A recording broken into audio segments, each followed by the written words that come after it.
We're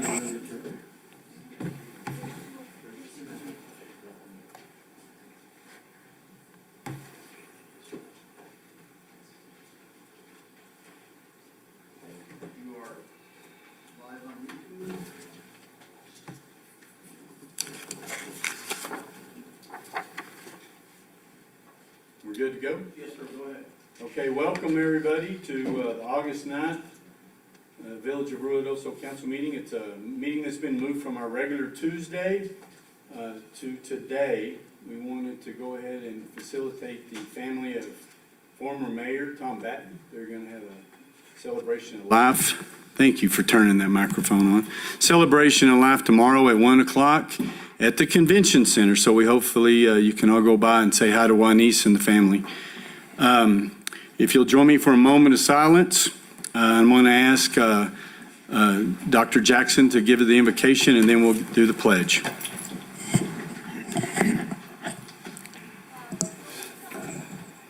Let us pray. Heavenly Father, guide us in today's deliberations, our eyes to seek the truth, our ears to hear it, and most importantly, our mouths to speak it.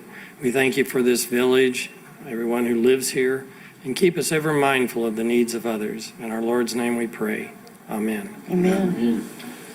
I pledge allegiance to the flag of the United States of America and to the republic for which it stands, one nation, under God, indivisible, with liberty and justice for all.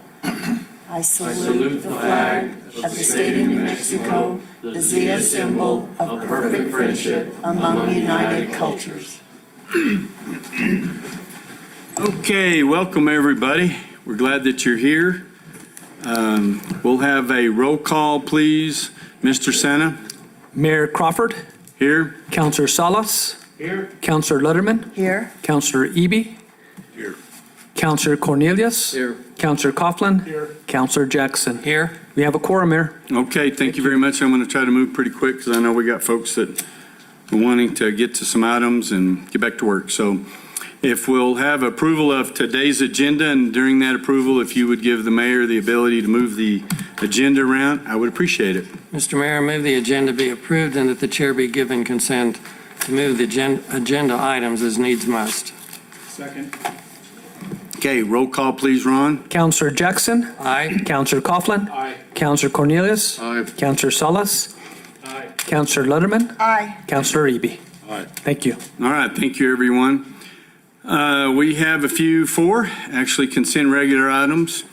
Item number 1 is approval of governing body minutes, June 29th, 2021 special meeting, July 6th, 2021 workshop meeting, July 13th, 2021 regular meeting, July 20th, 2021 special meeting, July 29th, 2021 special meeting, August 3rd, 2021 workshop meeting, and then I guess we had an addendum to the minutes,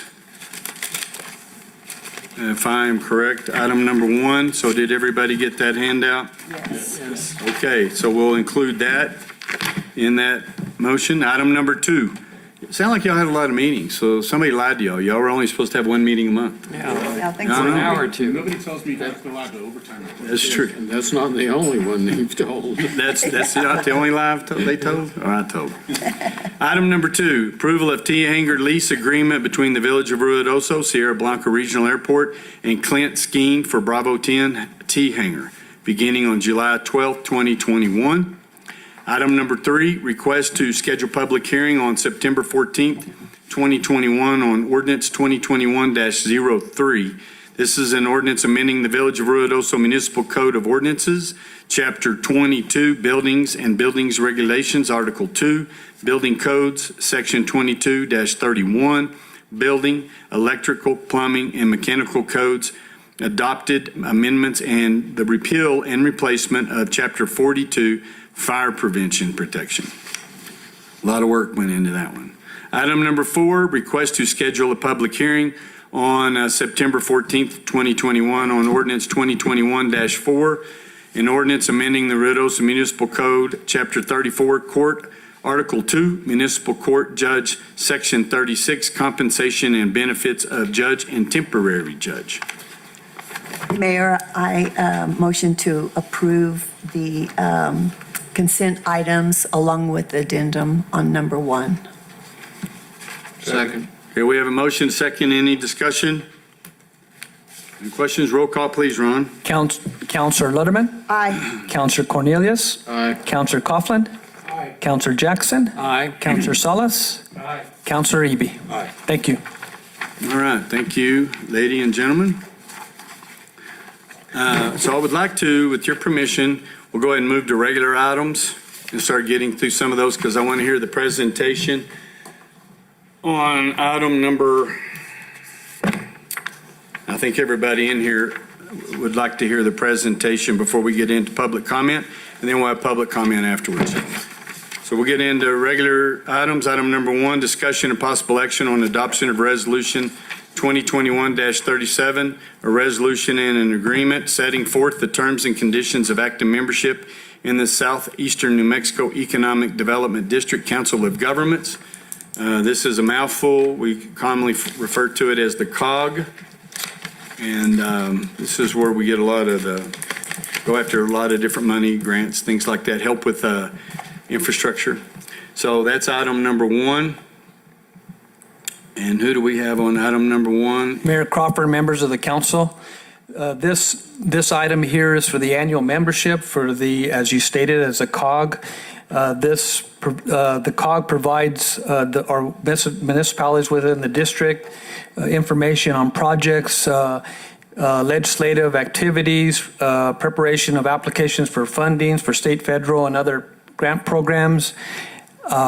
Currently, Mayor Crawford is on the board with Manager Dodge as his alternate, and I'll stand for any questions on this. This is an annual renewal. Okay. Motion, please. Mr. Mayor, I move to adopt Resolution 2021-37, a resolution approving an agreement setting forth the terms and conditions of active membership in the Southeastern New Mexico Economic Development District, / Council of Governments. Excuse me, Mayor, just a point of clarification. I believe your recommendation was to appoint Counselor. Yeah, and we've got that in appointments and boards and everything coming up. So right. does that need to be clarified now? Mayor Crawford, members of the council, we will have on this agenda, we'll have appointments. It'll be Counselor Coughlin as a representative and the reappointment of Manager Dodge. Okay, Moving so we forward after clarify today's that. meeting, yes. Do you need that as a friendly amendment, or? It's a separate item. We have a separate. It's a separate item, but on this one, he had me and Dodge in there. But it's not even mentioned in there, so we don't need it. So we need a second. Second. Okay, we have a motion, second. Any discussion? And what we're doing is, I've been selected to be the treasurer for the New Mexico Municipal League, which is a statewide organization. And there's tremendous amounts of information that comes through the COG, the New Mexico Municipal League, and really we need to share the burden more. Counselor Coughlin has offered to help fill that role because so many of the meetings are in Roswell. And so he gets to read all the emails. We all get to read them, but he'll have firsthand on them. So he'll keep us updated, and I know he'll do a good job. And Tim is always there if you're not. So roll call, please, Ron. Counselor Jackson. Aye. Counselor Eby. Aye. Counselor Lutterman. Aye. Counselor Salas. Aye. Counselor Cornelius. Aye. Counselor Coughlin. Thank you. Awesome. Thank you, folks. Item number 2, the discussion and possible action on adoption of Resolution 2021-38, a resolution authorizing the execution and delivery of a water project fund loan/grant agreement by and between the New Mexico Finance Authority, NMFA, and the Village of Ruidoso borrower in the amount of $1,115,000. Go ahead, Ms. Judy Starkovich, Finance Director. Thank you, Mayor and councilors. In front of you is the Water Trust Board loan /grant agreement for the Brown Fault Well project. As you know, this project was originally budgeted 100% in the SGRT fund. However, staff felt that we should apply to Water Trust Boards in order to leverage those funds. And we were successful in receiving a grant in the amount of $501,750 with a loan part or loan component of $613,250. However, the village will not incur any debt on this project because at the conclusion of the project, since we already had the funds budgeted in SGRT, we will actually prepay the loan off. And so this was just a way to get some extra money off of the state in order to complete this project. So at this time, if you have any questions, I would take them right now. Another example of a cocktail of funding. Isn't that right, Mr. Dodge? Anyway, good job on that. And the SGRT is the special gross receipts tax that's the 1%er on the water to help pay for water projects. So, Mayor, I'd like to just, for everybody that's in attendance who's not normally here at our council meetings, it may look like we're not really getting involved in this, in some of these subjects that you'll see. We have a council workshop the week before where we get a lot of this information. We're able to ask questions then. So it's not that we are just Slam dunk. dunking something. We've already had an opportunity to go through all the information. And this is another great example of the way the village staff has been seeking ways to make our dollars stretch further. So this is amazing that, 45% of it is a grant. So thank you, Judy. Sure. Well, it was actually Eric Boyda and Karen Gutierrez. Gutierrez, yeah, Karen's here. I don't see Eric. She's in the back somewhere. Okay. Anyway, so is there any other comments? And is slam dunking same as rubber stamping? Yes? Okay, I just want to make sure I keep my stuff. It's more dramatic. Okay. So if there's no more questions, can I get a motion, please? Go ahead, I'll second. Okay, Mayor, I'll go ahead and move to adopt Resolution 2021-38, a resolution authorizing execution and delivery of a water project fund loan grant agreement by and between the New Mexico Finance Authority and the Village of Ruidoso in the total amount of $1,115,000. Second. Okay, final discussion? Roll call, please, Ron. Counselor Coughlin, Aye. Counselor Jackson, Aye. Counselor Cornelius, Aye. Counselor Salas, Aye. Counselor Ludeman, Aye. Counselor Eby. Aye. Thank you. All right, awesome. Item number 3, discussion and possible action on agreement with Zach Cook, LLC, for professional services as general counsel for the Village of Ruidoso. And this one goes to Mr. Sena. Mayor Crawford, members of the council, this is the annual agreement with Zach Cook as our legal counsel for the Village of Ruidoso. This agreement we have amended from the prior years. This one here has a base, let me read this to you real quick. It has a basic legal services that's included on there on the scope of work and compensation. The amount that we are requesting will be the sum of, on a monthly basis, of $11,000 a month.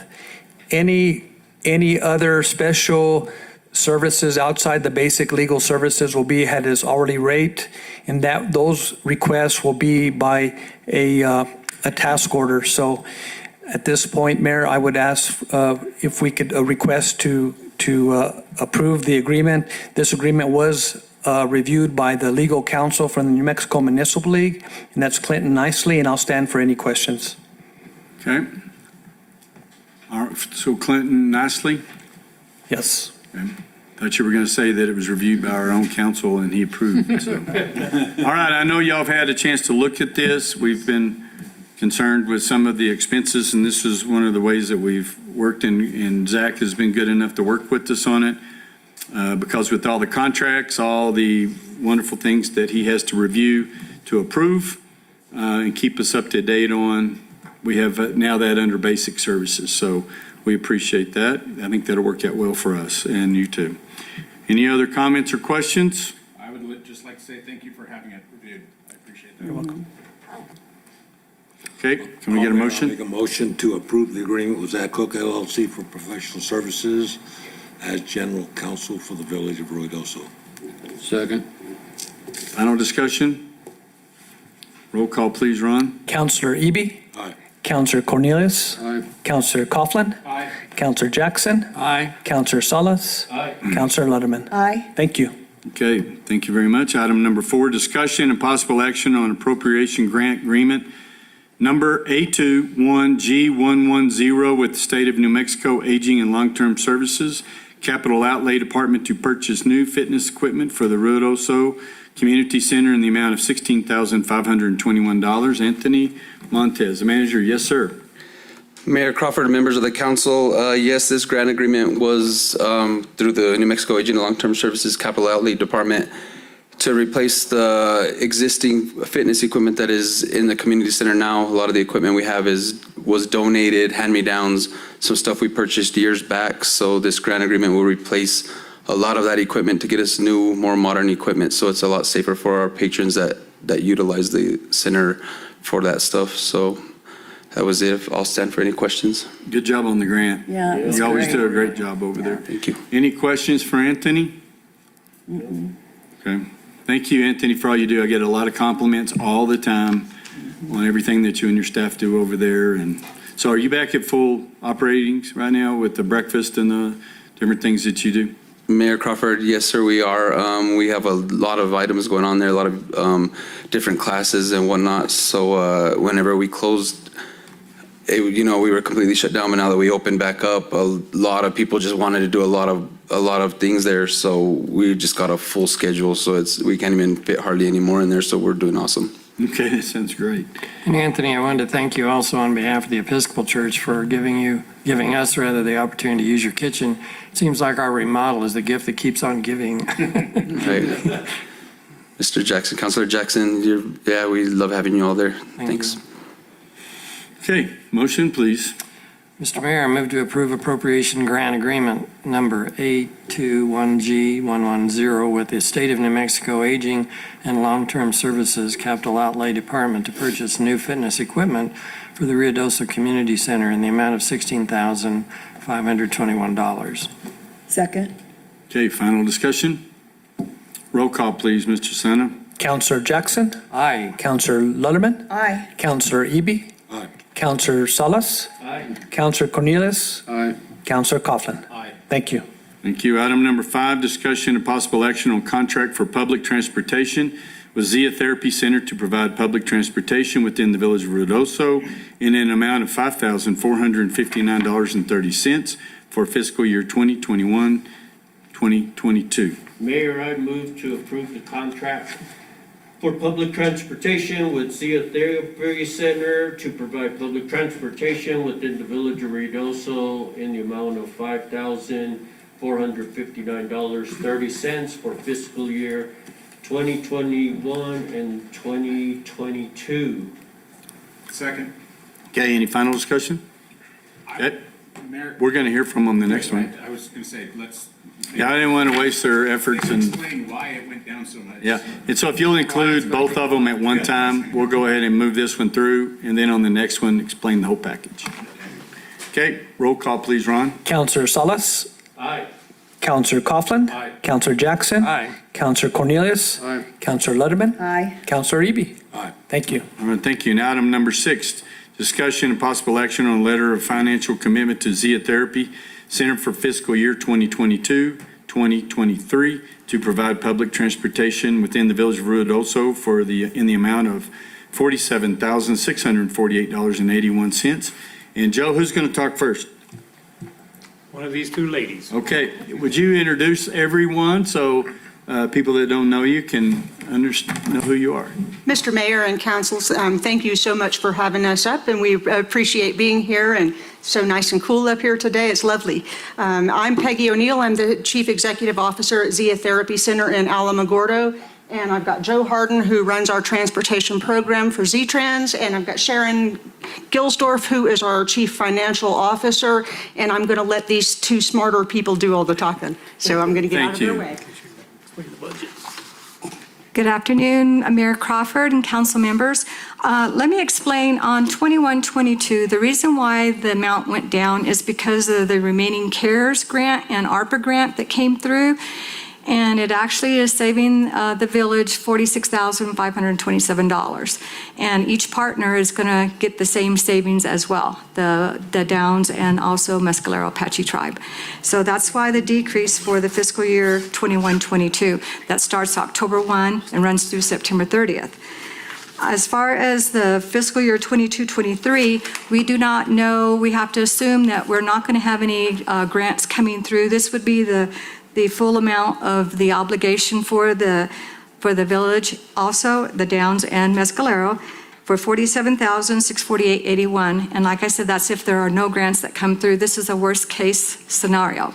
And I was able to get this down from last year, from the $51,986.81 down to the $47,648.81, which is the 1920 level. And this was due to, Joe and I, we look at the budget every year, and in fact, every month. But we look at it and we determined that we had 2 extra days of running 250 days when we actually only run 248 days. We were able to cut out those 2 days of fuel. And so that helped, along with, we actually looked at our budget on the operating side, and we're able to take out an accountant salary line item and change that classification from a 50-50, put it in the admin and make it an 80-20, so it actually lowered the percentage. So that's why we were able to decrease the 22-23. And I'll take any questions. That's great. Thank you for doing that. I mean, nobody even asked y'all to do that. I appreciate you. Well, that's something that we look at every year, trying to help our partners, because we know this is your transportation, but we manage it and we try to do it as economically as possible. Do we have any idea, and Joe probably be the guy to ask, our percentage from fixed route to on-demand services, are we still having quite a bit of demand? We still do. Again, Joe Harden, Physiotherapy Transit Director. We still have quite a bit of on-demand because we not only run the paratransit, which is medically qualified, but we run the senior dial ride. And a lot of people, they cannot, especially seniors, can't carry groceries up and down the hill. So we do that on demand. So we're still probably running 35-40% of the demand response. And I passed these out. I did this morning just to show you that over the last 3 years, the total number has still risen even with the pandemic, which I was really shocked to see the actual numbers, because this last year we did have some closures at times because of COVID positive tests. We had to shut down the system until we, met the state demands and all that. But we still actually seen a rise in the ridership, which is good. That's good. And that's mainly the fixed route system that shows that it is working. I'll stand for any questions. Anybody have any other questions? No? Thank you for what you do. You've been able to get staff now. I know that was a big issue, like it is everywhere. We still need a couple up here. It's hard to retain the staff, but it seems to be not just up here, down there as well. So Okay, thank you. we're trying. Okay. So, if there's no, any other questions for those guys? Can we get a motion, please? I'll make a motion. I move that we accept the letter of financial commitment to Zia Therapy Center for fiscal year 2022-2023 to provide public transportation within the village of Ruidoso in the amount of $47,648.81. Second. Final discussion? Roll call, please, Ron. Counselor Letterman? Aye. Counselor Salas? Aye. Counselor Cornelius? Aye. Counselor Coughlin? Aye. Counselor Jackson? Aye. Counselor Eby? Aye. Thank All you. right, thank you, Zia Trans. We appreciate what you do. Item number 7 is discussion and possible action on Midtown Streetlight Poles Replacement Project to be performed by APIC. Am I saying that right? Solutions, Inc., based upon the New Mexico State Pricing Agreement number 10-00000-21-00095 in the amount of $241,098.70, including gross receipts tax. Mr. Griego. Good afternoon, Mayor and councilors. So I have been working for the last several weeks putting together some ornamental pole quote with Apex Solutions. It includes an ornamental light fixture, pole, and base. It includes the replacement of all 35 of the wooden poles in the Midtown area. They would be they would be using the existing bases, but they would be altering them in that the new poles would meet the breakaway standards from DOT, and the new lighting would also meet the DOT standards. So it's all that LED or? Yes, and when we get down to, if it's approved, when we get down to the selection, there's a broad array of different colors of the LED lighting that you can select, where, you know, some LED is like a real bright white, and you can change it to an array through bluish through a yellow tint, but that can be selected again once the project is approved. Okay. And I'll stand for any questions that you may have. Okay. Obviously, the one is this will work in conjunction with the speaker project? Yes, sir. So the goal has been to find a pole that's decorative, but that will also allow us to hang seasonal decorations and the speakers. The way we designed these poles was to have the 110 outlet on each of the poles as well. And it's a little bit of a change from what is currently there. That will change up. Currently, all of the poles are on 2 main photocells. The new poles would each individually have a photocell with an outlet that is hot 24/7. Okay. Anybody have any questions? I was just going to ask, do you have any plans on repurposing the old poles, or are they just going to be chunked, or? Typically, what we do is we put those up for auction. We sell them in the departments. I'm not sure that there would be a demand. Internally in our department, we don't have a need for it. So again, typically what we would do is auction those off. Good. Nothing? We need a motion. Mr. Mayor, I move to approve Midtown Street Light Poles Replacement Project to be formed by APIC Solutions, Inc., based upon the New Mexico State Pricing Agreement number 10, 5/21, 4/95, in the amount of $241,098.70, including gross receipts tax. Second. Okay, we have a motion, second. Any final discussion? What's the timeline? Remind me, please. I have yet to discuss that. I know when I first started talking with them. He's going to do Labor Day weekend, right? No, it definitely won't be Labor Day Okay, weekend. sure. It would take several weeks to place the order, you know, with everything is on either back order or limited supply. But we'll work with the village's typical calendar for the year. The work would definitely not be completed prior to Labor Day. Okay, thank you. Weekend of the parade. As confessed. Roll call, please, Ron. Counselor Jackson. Aye. Counselor Lutterman. Aye. Counselor Eby. Aye. Counselor Salas. Aye. Counselor Cornelius. Aye. Counselor Coughlin. Aye. Thank you. I think those are gonna look so cool when they're done. Yeah.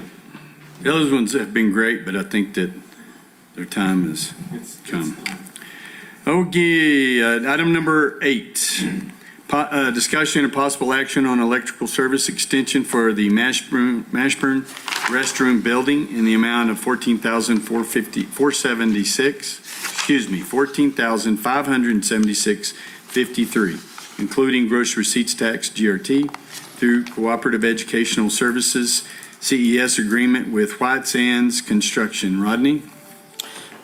Mayor, councilors, so this project is in reference to the restrooms being constructed at on the Mashburn lot. During the design phase of the restroom, it was missed that the electric utility service wasn't within the scope of the architectural services.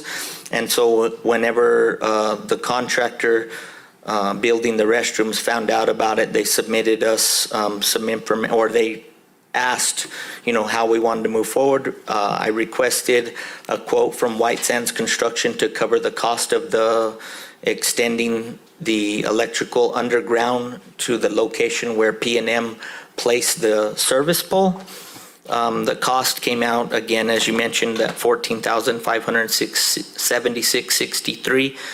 I also looked at options through P&M. You can enter into an additional line extension agreement with P&M. It does require a survey to be completed and again, an additional line extension agreement. The cost of the survey is roughly about $600. And when I spoke to them last week, they had anticipated about a 3 to 4 week turnaround on the surveying required. And P&M's additional work would be roughly about $2,700. And then it would have to be fit into their schedule. So there's a drastic difference on the two, but the cost of all the trenching and the underground wire is pretty substantial, and you can see that in the quote. Okay. The question is, how did everybody miss the electrical in the first place? And all that architectural stuff, I know that we've asked that question a bunch of times. So the question is, aesthetically, we're talking about burying. That's My what grandpa said burying. That's what the original plan was, to bury, so we didn't have that overhead line through the park there. But it is costly. Either way, we'll get the job done. It's just one way you'll have it underground, and the other way it'll be overhead. Okay. Rodney, you're going to have to do the survey either way, aren't you? No, sir. Is it an easement there for the underground? So with where the current P&M service pole is located, it's located at our property line. Mm-hmm. And so everything from that pole underground would be owned by the village. The other way, if we're putting an overhead pole on the property, we have to have, and I apologize, the engineer wasn't quite certain that we needed an easement, but we would need that work to be surveyed. And I don't believe we need an easement from them, but we will need to be, need to be surveyed into the plat. So all the service line off the pole, the underground stuff will be ours, won't be P&M's? That is correct. Okay. The other way, the service would be, the meter loop would be placed on the building if it was overhead. Okay.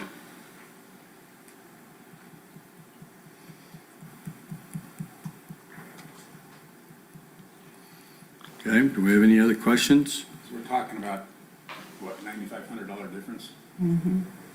At least, Well, yeah, there's always going to be some extras. Oh, we didn't. not on this one. Timeline-wise, I was expecting a longer delay on the surveying, but when I did speak with him, he mentioned 2 to 3 weeks. And again, we still got to get on P&M's schedule, and I don't have a timeline for that as well. I believe either option is going to put us right at the deadline of our end date for the construction. Mayor? Yes, sir. Well, that is a whole bunch more money, but since we don't know what's going to happen on the rest of the Wingfield Park development or Mashburn property, it'd certainly look better to have it underground. It would. Then if we decide to do something else, we don't have wires running across the windows. Yeah. Does P&M do the earthwork? I mean, could we dig the ditch? Would that save us $3,000? I believe we probably could do the work if we have the staff and equipment, I know. but all of our departments are shorthanded. I know. I'm not sure that, we'll follow direction, but it's a burden on all the departments, I think, Right. at this point. And that's my opinion. Usually he says yes, but I know he's got lots of yards. Well, and we grass to rely cut. a lot on the street department as well. And I was just speaking with Josh, he's shorthanded as well, just like we are. So we don't own a trencher. Of course, we would use I'm sure a backhoe, but again. Yeah. I was just thinking We could of watch a ways. video and all go down there on a Saturday and do a With the shovel? Well, it seems to me like that, Mr. Mayor, it seems to me, Rodney, that an underground service is going to be far more reliable long-term. It than is. Having it swing through the trees or around them, and there won't be much maintenance in it either once it's set. Commercially, I think that's the option most would pick first. And granted, I agree, but I think it's going to be a cost savings down the road. I do too. Okay, y'all through whacking it out. Well, I will make a motion. Okay. I will move to approve electrical service extension for the Mashburn Restroom Building in the amount of $14,576.53, including GRT through Cooperative Education Services Agreement with White Sands Construction, Inc. Second? Okay, we have a motion and a second. Any final words? Yeah. Yes, sir. It's off this subject, but have we made an official name for that park? I know we all refer No. to Mashburn. I think that's something we should start working on. It's not a park, is it? No? It's just. I didn't think it was either. Or, I mean, I'm okay with that, but Well, we've been told that there's plenty of people that want to purchase now for 3 years. yeah. They want to build hotels, want to do this, so we've asked if you've got an offer, bring it, and we haven't heard We anything. have, and I don't think we will here. Well, the suggestion was Pristine Park. Oh, yeah. It was what? Pristine Park. Chrissy Park. Pristine. Prissy Uh, Park. To me, any Okay, property enough is a funniness. park. But they enter acres. Okay, is that all? Yeah, that's all. Okay, roll call. Counselor Coughlin, Aye. Counselor Jackson, Aye. Counselor Cornelius, Aye. Counselor Salas, Aye. Counselor Letterman, Aye. Counselor Eby. Aye. Thank you. Okay. So now we'll move on to option number 9. And this one will also be Rodney Griego. And he's got some ladies with him that are going to explain to us what's going on. So item number 9 is the discussion and possible action on road closure requests of the outer lanes in the Midtown District for the Ruidoso Adventure Tour Expo on August 21, 2021, from 2 p.m. to 10 p.m. Rodney. Mayor and councilors, I'd like to reiterate something earlier that Councilor Coughlin had mentioned.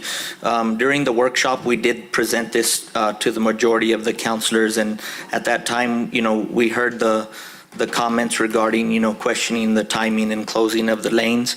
And, in order for us to perform the planning required for events, we had to submit that specific application for closing of the road if that's something that we wanted to do. So we did that beforehand, and with enough time that would allow us to prepare for an event. I believe, as you're aware, that permit was approved by the state, but it's not approved event at this point. And so, again, as we heard, your hesitation or your questions regarding the event, we would still like to propose to utilize some of the parking areas along the street side to accommodate some of the parking, revolving around, the adventure tours. We have giveaways, the grand prizes that we would like to position in the Midtown area. We would like to accommodate some on-street parking of people who are participating in the tours, be it motorcycles or four-wheel drives. We actually have a People's Choice Award where our intention is to display, more or less like a car show, display some of the peoples who have come in and participated in those events and use that on-street parking as part of an area potentially where we could position some of those vehicles. We're also thinking about utilizing, working with some of the business owners about parking some of those grand prizes. Again, one of the owners I've talked to is Lance about parking the OHV on his property that's currently not under use. But again, these are just some ideas that we've been exploring with the Midtown Association and Kendra. I don't want to speak on her behalf, but we're trying to partner with that organization to bring additional activity and energy into the Midtown area. And this was an idea that, we wanted to present and to get feedback on, see what how open the community and the governing body was to this. Okay. And I'll stand for any questions, and I have something I'd Let like to add. Kendra do some talking. Whenever the idea was presented to me, I absolutely loved, which it kind of wasn't mentioned just now, but I want to bring it up again, is that to allow all of the businesses that day to operate with special privileges, to extend services out on the sidewalk, open up your doors, set up a table, put a banner out, maybe offer some special promotions, which is not typically something we just allow every Saturday, of course. And so I really like the idea of promoting and spreading that growth to all of the businesses in the district instead of just focusing on one destination business or one that has a parking lot big enough to accommodate, some kind of special car show activity or anything. So that was an opportunity that, the association wants to see that kind of special activity happen for the district. And as we know that the district is not real thrilled about the idea of dieting or condensing traffic at any point in time ever. And we know how important those parking spaces are too. And then just to remind, we did counter that as a parking solution. We worked out adding an additional 70 parking spots up Center Street. And then also in that same Mashburn lot, opening up approximately about 100 parking spots there. And with the cutouts for like this particular downtown day, we can kind of maybe add some bathrooms downtown that day. We can, do a little utilization of that extra special space, only being those parking spaces. So we were, the board was also approving of the Midtown doing that kind of special activities, so. Okay. Sounds like you've made a lot of modifications since the last time we talked about it. Does the council have any other questions? Well, Rodney, you mentioned that you wanted to utilize some of those parking spaces, the cutouts, so how many is some? Is that would be determined after talking with the Midtown merchants to see who might want to, let's say, extend out and such, or? Yes. Do you have kind of an idea now? So, I really don't have an idea. I'm not sure what type of feedback or Kendra has had. Again, we wanted to extend that to every business in the area. I don't have a certain number, but I do know that there, I believe, are 63 of the on-street parking spaces. As Kendra mentioned, we can accommodate at least about 73 spaces if we stripe Center Street up along the annex building and the purchasing building. And so, I know that's always an important aspect to evaluate is the loss of the parking spaces. But again, between the Mashburns and Center Street, we could about triple the number of spaces that's lost in that area. So you're still in the process of, let's just say, communicating with the businesses down there and kind of getting a feel of if they're along with or not. Yes, and it's unfortunately with the timing, it's kind of hard to plan an event, and it seems like whenever you start talking about it, not all the information gets out there, and so it comes across that you're already planning an event, and so again, we're looking for some sort of direction or approval or at some degree, that way we can continue moving forward and approaching businesses and working out, getting a better idea of how many people would utilize that space. Rodney, you'll still have all 4 lanes open? Yes, sir. Okay. All they'll be losing is the parking. Yes, sir. And to get those parking spots on Center, is that all above Wingfield, or are you going to close Center from Sudworth to Wingfield? I don't believe there's a need to close Center Street. So if you'll recall, whenever they shifted the road over to align it, so you have about 40 feet, almost the entire from Wingfield all the way up to Center. minus a couple spots where we need to keep clear for the utility services, the sewer and the water, to be able to take their vehicles in and out. I did a rough sketch on Google Earth and measurement and along that road, and working with the employees at the building to move their vehicles. There would be at least 73 spots. Mr. Mayor, Rodney, I'm glad to see that all 4 lanes are open again. I think that was a real concern. But my other concern now is that, is there going to be a way to direct traffic? Because you're going to have people on that weekend coming in from everywhere, because it's the All-American Trials, to direct their traffic to these parking areas that they might not otherwise know are available, because now you don't have it in Midtown where they may be used to or not. And I don't know if it'd take a banner, or, I mean, I'm just wondering how we would get folks to do that. Because you've got a left turn lane on Sudreth. Yes, sir. Up center, but. So fortunately, those 2 parking places are right next to existing parking lots. But I agree that when we have visitors, that signage is very important. I think right now our signage isn't even adequate for what we have.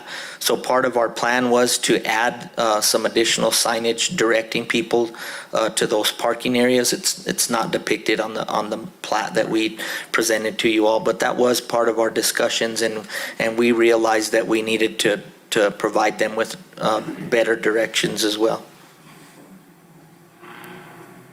So with your changes and ideas here, are we still talking about merchants being able to use the sidewalks to put merchandise out like we talked about originally? Those are the special privileges that day, when we normally, I don't think it's normally allowed for the, merchants to operate off of the sidewalks. Again, like Rodney mentioned, it's kind of hard in such a short time. We only have been working with about a month time frame now, so it's hard for the businesses to supply and get ready in that short of time. And because we don't have an exact direction, we need to be able to confirm, like, yes, you guys can operate off of, the sidewalks this day as special privileges. And then, as he said, the ones that want to utilize that cutout parking space, or they want, that clear area, of course, we're going to be respectful of everybody's individual space the best that we can be. We're not going to try and encroach in on anybody. Rodney's definitely not going to park a Jeep in front of somebody that does not want this, and right in front of their business. Right. So. Yeah, because my concern is if people are going to be bringing stuff out on the sidewalks, then you're going to, what was it, the diet, traffic diet? You're going to create a traffic diet on the sidewalk for all the pedestrian traffic. And that was the idea of when you said close down that outer lane, it would allow the pedestrian flow to shift out a little bit. And now you're just going to remove the congestion from the street into the pedestrian lanes and bringing things down. The other thing is the way you were talking about the Best of Show basically being a car show. I know when I've gone to car shows, and especially with my dad, he's got to walk around every single car like 17 times and stand back and really look at it. If that's in a parking spot along the side, if they step into the street to try and look at that other side of the car, they're in traffic, which is going to be a definite safety issue as far as I'm concerned. I think that we had we were trying to work with businesses that had parking lots. Like, I think we were going to try and work with Dean at Quarters, and then I know that Thunderbird also offered their parking lot for this occasion. Right, I saw the email that they were offering up that, because if it's on the street, I mean, I've got a problem with that, because people are going to be wanting to step off the street to see the other side of the car and look at things that are going to be out in the traffic as well. And I'll say the same thing I said last time. I mean, we are now at less than 2 weeks before this event, and I just don't think we're far enough along in the planning, and I would still prefer to see it pushed till after Labor Day at this point. So it's a lot of work to do, and listening to you guys, and you pretty much, admitted there's still a lot of work to be done, and we don't have a firm plan and what's going to happen. I think it's a great idea. I just think the timing's not that great right now. Anyone else? I was going to ask Rodney, you talked about the traffic control. Have you talked any with the chief about trying to coordinate anything as far as traffic control looking ahead of what possibly different scenarios that could come up. And also, I'd like to ask, since we haven't had public input with people here, was there anybody that signed up for public? Yeah, and we're going to get to that. We're not going to vote on this right now. I'm going to make a motion here in a minute. Or y'all will. Mr. Eby, I haven't spoke with Chief Chavez. And again, with this option, again, I mean, we really wouldn't be changing any of the traffic patterns. We're not asking to change any of that. We would be proposing additional signage to help people, direct people to the additional parking areas. I'm not sure, again, I mean, I will visit with him. I think, if anything, we are looking at additional pedestrian traffic, so I think that is something that we should consider, so I will visit with him. All right, thank you. And I'd also like to thank y'all for entertaining the options. We're trying to, and we started this a few years ago, is working together with the Midtown and propose, different ideas of how we can, provide additional activity and place events in the Midtown area. We realize we have Wingfield Park, but if y'all can recall when we worked together with Main Street and the businesses, we had a really great event down there with Halloween, and that was just one example of some things that we could do. And again, we're just trying to look at options. And again, time, it may not be the best timing, but we would even like to consider in the future when there is better timing to try to have these type of events or incorporate these type of activities into the area. Well, and Rodney, you mentioned, working more with the Rios and Midtown. And, Kendra, I know you've only been in the position for a short period of time, but you've been slamming it, working hard, trying to get this all going. And given time, I can imagine RMA being much stronger than it's been, and really encompassing, representing all of the merchants in Midtown, which I know is your definite goal. Be working in Midtown yourself, you know the need for that. So I want to commend you for the work you've done so far, and I see really great things for Midtown coming out of this. So that's it. Thank you. That's all I can say. Thank you very much for recognizing Yes, that. sir, Thank you. John. I appreciate that. Thank you. Rodney, so either way on this, are you still closing one lane for the adventure tour part of it for whatever time that takes? Not for the August event, sir, no. Okay. Yes, sir, Manager Dodge. Mayor, I just want to state that, this conversation, the way the whole thing got started, there's actually really three things happening here. There's the Chris Berryhill Fun Run that's really a separate event from this. And, the coinciding, part of that is the Fun Run goes the same route as the adventure tours. So when we started this conversation, it was about, the Berryhill Fun Run coinciding with the adventure tours so that those people can also register for the adventure tours. And then part of that planning process, it was suggested that, we have a new director of the Main Street organization, so let's start a conversation. And, I think that's one of the things, as I've read through several of the comments from the public, they've talked about, previously not being engaged with the Main Street Association as well. Several people that have contacted me and called me have said, that they never had that engagement, or, one person made a statement that the previous director, they'd only spoke to him one time. But, the whole reason that we fund that program, and it's a national accredited program, is so that the Main Street organization can focus on economic revitalization. They can focus on design, promotion, and then organization. And, as we've been talking with Kendra, Kendra really wanted to start taking that Main Street organization to a different level and really engaging that district and starting to develop it as more of an organization. As we've talked, and we have a contract with the Main Street organization, that's one of the pieces of it. is we've always asked them, we haven't asked them, it's actually part of their 4-point approach to actually create a membership.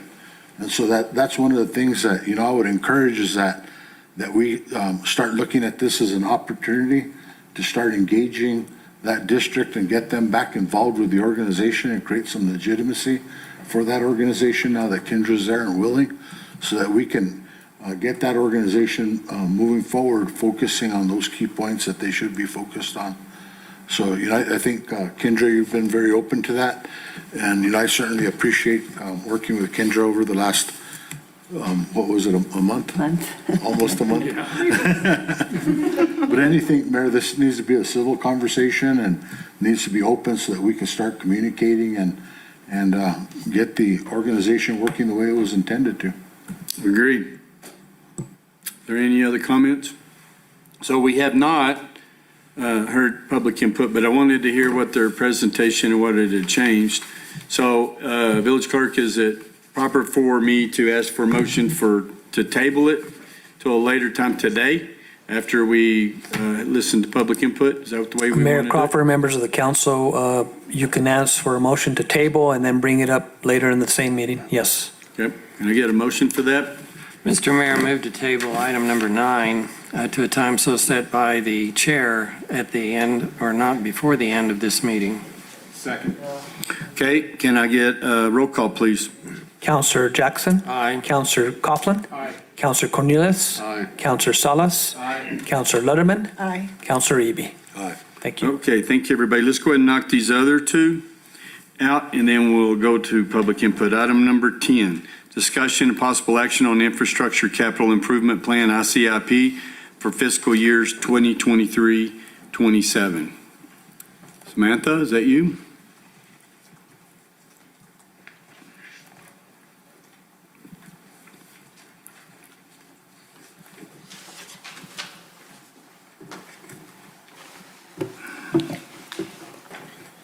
Thank you, Mayor, council members. This item here before you all is a step in the process of completing our ICIP planning for the fiscal years 2023 to 2027. Last Wednesday, I held 2 public meetings, one at 10 and one at 4. They were in person as well as the Zoom component. In the morning, we had 8 at the meeting, and in the afternoon, we had 11 show up for the meeting. In addition to that, my email address was on social media, so I was able to gain some project ideas that way too. So we received around 11 project ideas that way as well. I have a list of ideas that came. Some were already projects, and so I just incorporated those in.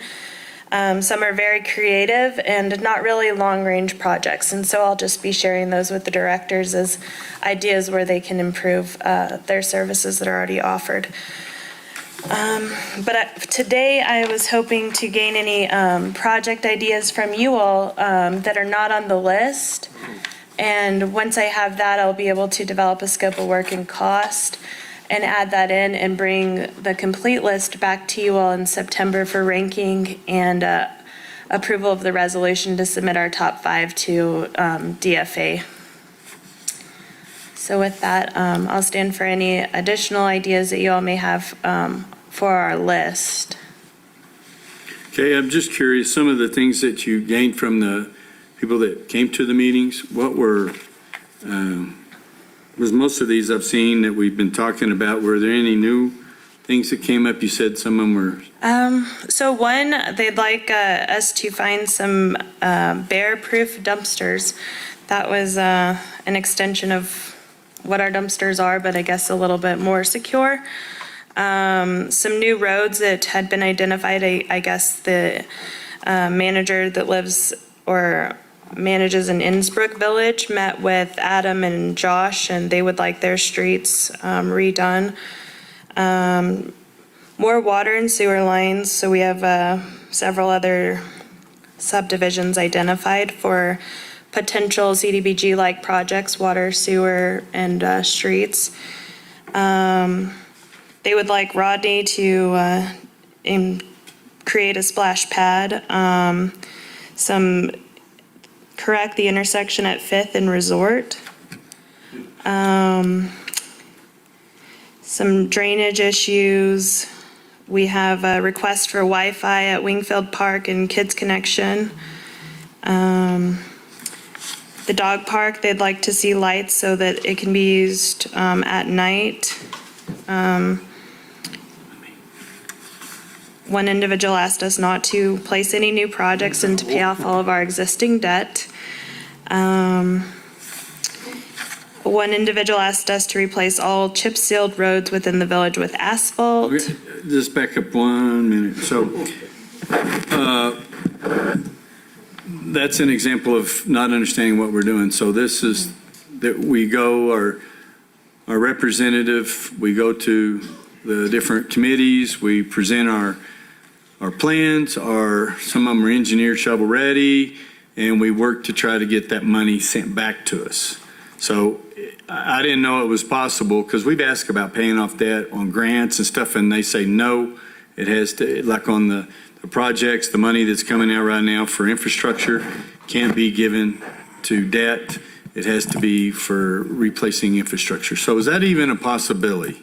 No, it's not a possibility. I explained to the group that was here that this is a planning document. It's not a funding source. It's not a part of our budget. It's just a long-range planning and for us to list our projects out. And then in January, that's when we select the projects that we submit to our legislators requesting funding. But this here is part of a planning process. Gotcha. And one of the last ones was a bubble over the existing swimming pool so it can be accessible year-round. So the rest are all street drainage, water lines, sewer lines.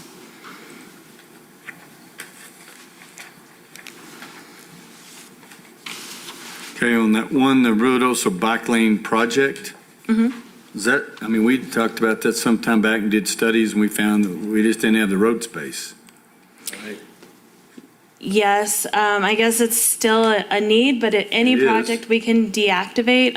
The problem is the widths of our roads are already narrow, and so that's a huge challenge for us in our community. Okay, when you were talking about the bear proof, was there any, because we talked about exploring other options of different kinds of receptacles. So was there any of that discussion? Are we still looking at the manager Dodge in our solid waste? Yes, Ron and Jerry have that in their improvement plans. Okay, We also need to learn how to shut the dumpsters. close the lids of the dumpsters. That would help too. That wrecks the photo ops, though. You need to.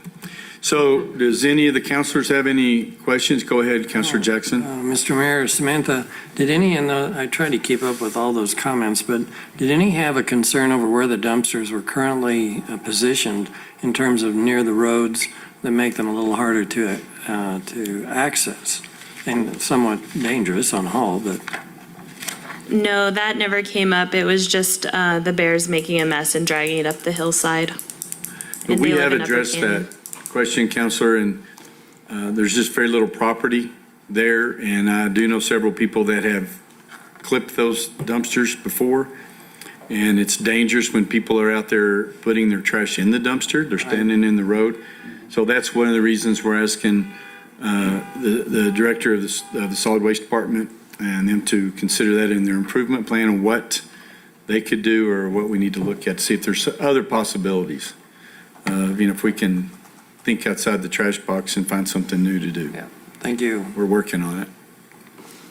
Something like Alto where you have to haul your trash to a central location. No, my God. No, or, there's been people that have talked about with those big rubber, Poly carts. yeah, poly carts that you keep by your house and then you roll it down on your garbage day. So I don't know that would help a lot, because you still be in the road picking it up. The bears would learn your Yeah, schedule. that'd be a much easier, your schedule be much easier open. Easy for bears to get in. Well, and a lot of homes don't have a flat surface out in front of them where they can park it so that the truck can grab it and deliver it. So I know it's Trucks a don't do it either. tough question, so I know you guys are smart enough, you'll figure it out soon. Oh, yeah. Anything else for, I know she's asking if you guys have anything that you'd like to put, because we always really push our top 10 and top 5 in particular. Well, there's so much already on the list that's been on the list for a long time that kind of, But there's some stuff on there that ain't on there, like what? that we have already done.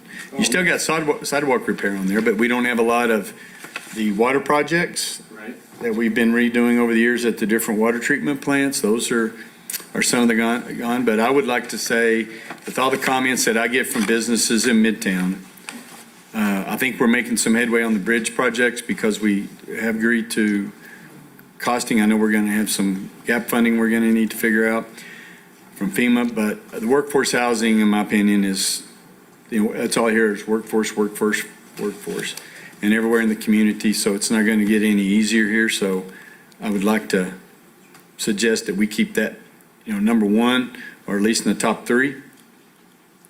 Yep, I agree. I agree with that. And I like the idea of sewer line extensions to give people that when we're doing the CBDGs and all the different things that, I know Adam's already working on that, getting all those people hooked up. Well, we're not ranking yet, though.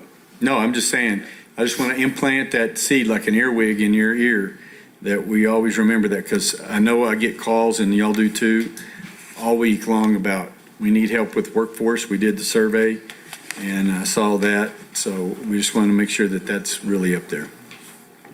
So does anybody else have anything? I've got a question, Yes, sir. Samantha. Samantha, you've got E911 consolidated dispatch. It says administrative facilities, and then right under it's Horton Complex. I thought that was all the same. So the E911 would be specific to the items that the chief needs to get the dispatch center running. The Horton complex is more to the infrastructure of the building. Okay. Well, I may have misunderstood that, but I thought we had those consoles and stuff coming from the state. We do. Those have already been paid for, and, they paid for them, and we've got And those. we need a tower and we need to move. And we needed that generator, but I thought that was included. Chief, you want to say something? We're going to have to get him his own microphone. There are certain things that DFA is covering, but the tower was one of them that we are responsible for, the cost of that. So that's where that is. For $2 million? Yeah, they're taking up the small things. It was the tower and then some of the furniture on the inside, some of the IT stuff that they wouldn't cover. But the DFA will cover the generator and the recording system, and then the other things associated to the 911 system. Yeah, that must be really comfortable furniture.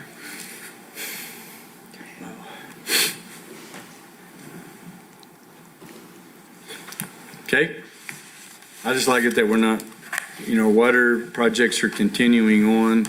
It's nice to not see those as number 1 and number 2. Our finances secure, that's nice not to see that as number 1 or number 2 again. All right, anybody have anything else? Do you have what you need from us? Mayor? Yes, sir, thank you. Yes, sir. If I may, I think, I'd like to request that Eric go back and add something for the grindstone diversion. Oh, yeah, I knew that was coming. I don't see that in here, so.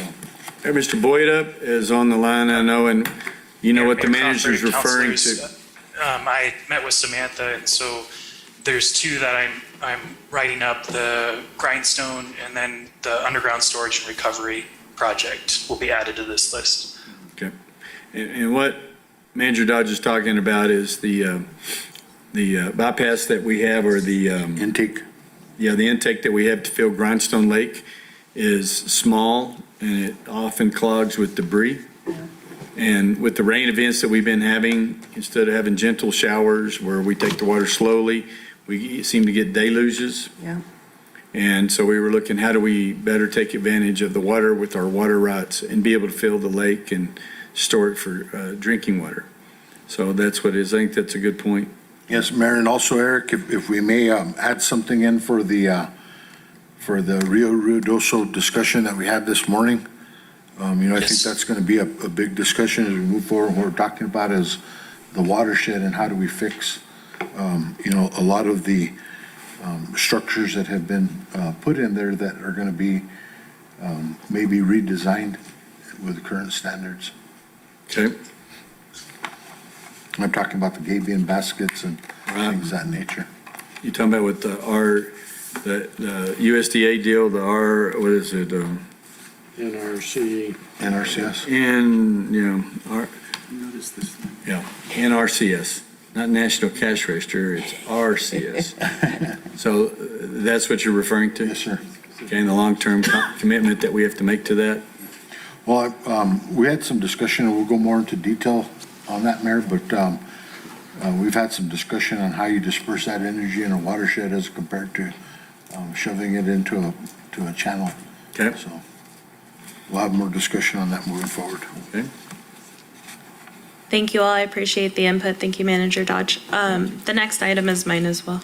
Okay. Thank you again, Bertha, for aligning these folks where they get to go one after the other in the same fashion. Item number 11 is discussion of possible action. Action on the ICA. Yeah. Oh, we need to take action? Mhm. Okay. Need a motion? Mr. Mayor, move to approve the Infrastructure Capital Improvement Plan, ICIP, for fiscal years 2023, 2027. Second. Now, this isn't the final. It's just the addition of those projects to our plan. Okay.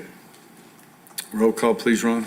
Counselor Jackson, Aye. Counselor Letterman, Aye. Counselor Eby, Aye. Counselor Salas, Aye. Counselor Cornelius, Aye. Counselor Coughlin. Aye. Thank you. Mayor, can we get clarification on that motion? The motion was just as read, as listed? Okay. Wasn't it? Yes. Verbatim. Was there a concern? I think Samantha's just looking to add the projects Oh, that yes. were discussed at this Then meeting. a friendly amendment would be entertained to add those items as listed by Samantha. And we have a motion and a second. It was accepted on the amendment. Okay. You want to call the roll again?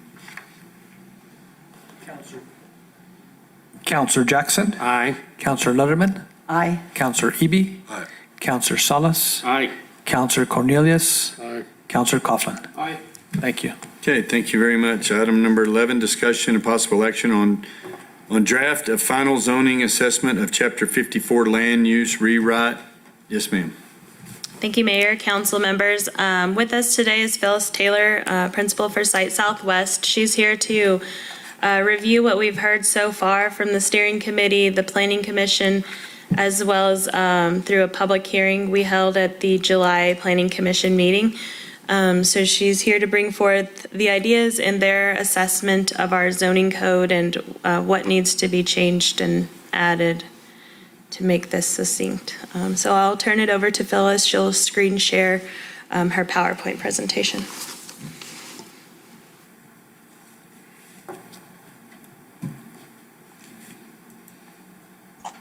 Good afternoon, Mayor Crawford and councilors.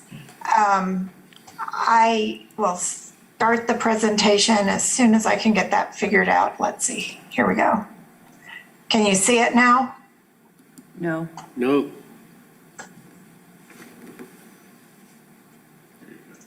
Now can you? There it is. All right.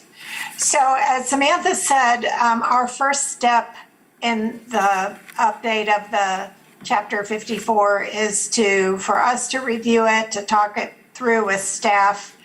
And then on July 6th, we met with a steering committee that's familiar with the ordinance and had some suggestions. We also attended a planning and zoning commission meeting to make this presentation or a similar one.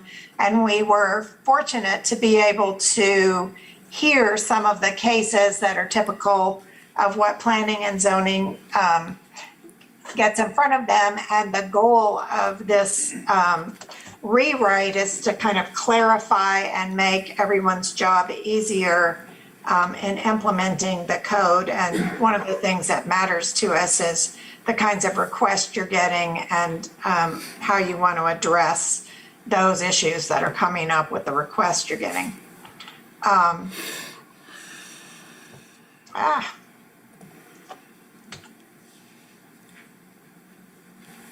So, okay. so I can skip over this. So one of the things that was the purpose going in is to give you all a unified code that includes zoning and subdivision processes to streamline your procedures and your definitions, to use best practices in document organization and formatting for ease of use. And the ordinance that you have has been around for a while, even though it's been updated a few times. And so this is more of an overhaul to just make it easier to use. Clarifying procedures and making sure that there are procedures for all the kinds of decisions that your staff is making and that you and the Planning and Zoning Commission make. And then updating definitions and standards as needed. And we've had several things identified that need attention. So we're looking at organization and formatting of the document, uses and definitions, your procedures and checklists for applications, the zoning districts themselves and development standards. And that is, a lot of that is already in the code in some form. And again, we're just clarifying and streamlining where we can and updating some of the things that are out of date in the existing code. So looking at the organization, it's going to be similar. There will be general provisions, definitions, administrative procedures, and enforcement, a reference to the map as being an official document, looking at your use regulations, development standards associated with those uses, as well as general development standards, your subdivision regulations, and possibly some of the other supplemental regulations that are in Chapter 54, if it makes sense to incorporate them. Some of them are going to remain freestanding, however. And just looking at your zoning map, this will be referenced. We don't anticipate changing the names of any of the districts, although some of the regulations within those districts could change or be clarified. We'll also look at establishing zoning around the airport. So looking at the organization and formatting, we've talked about how we format it for ease of use.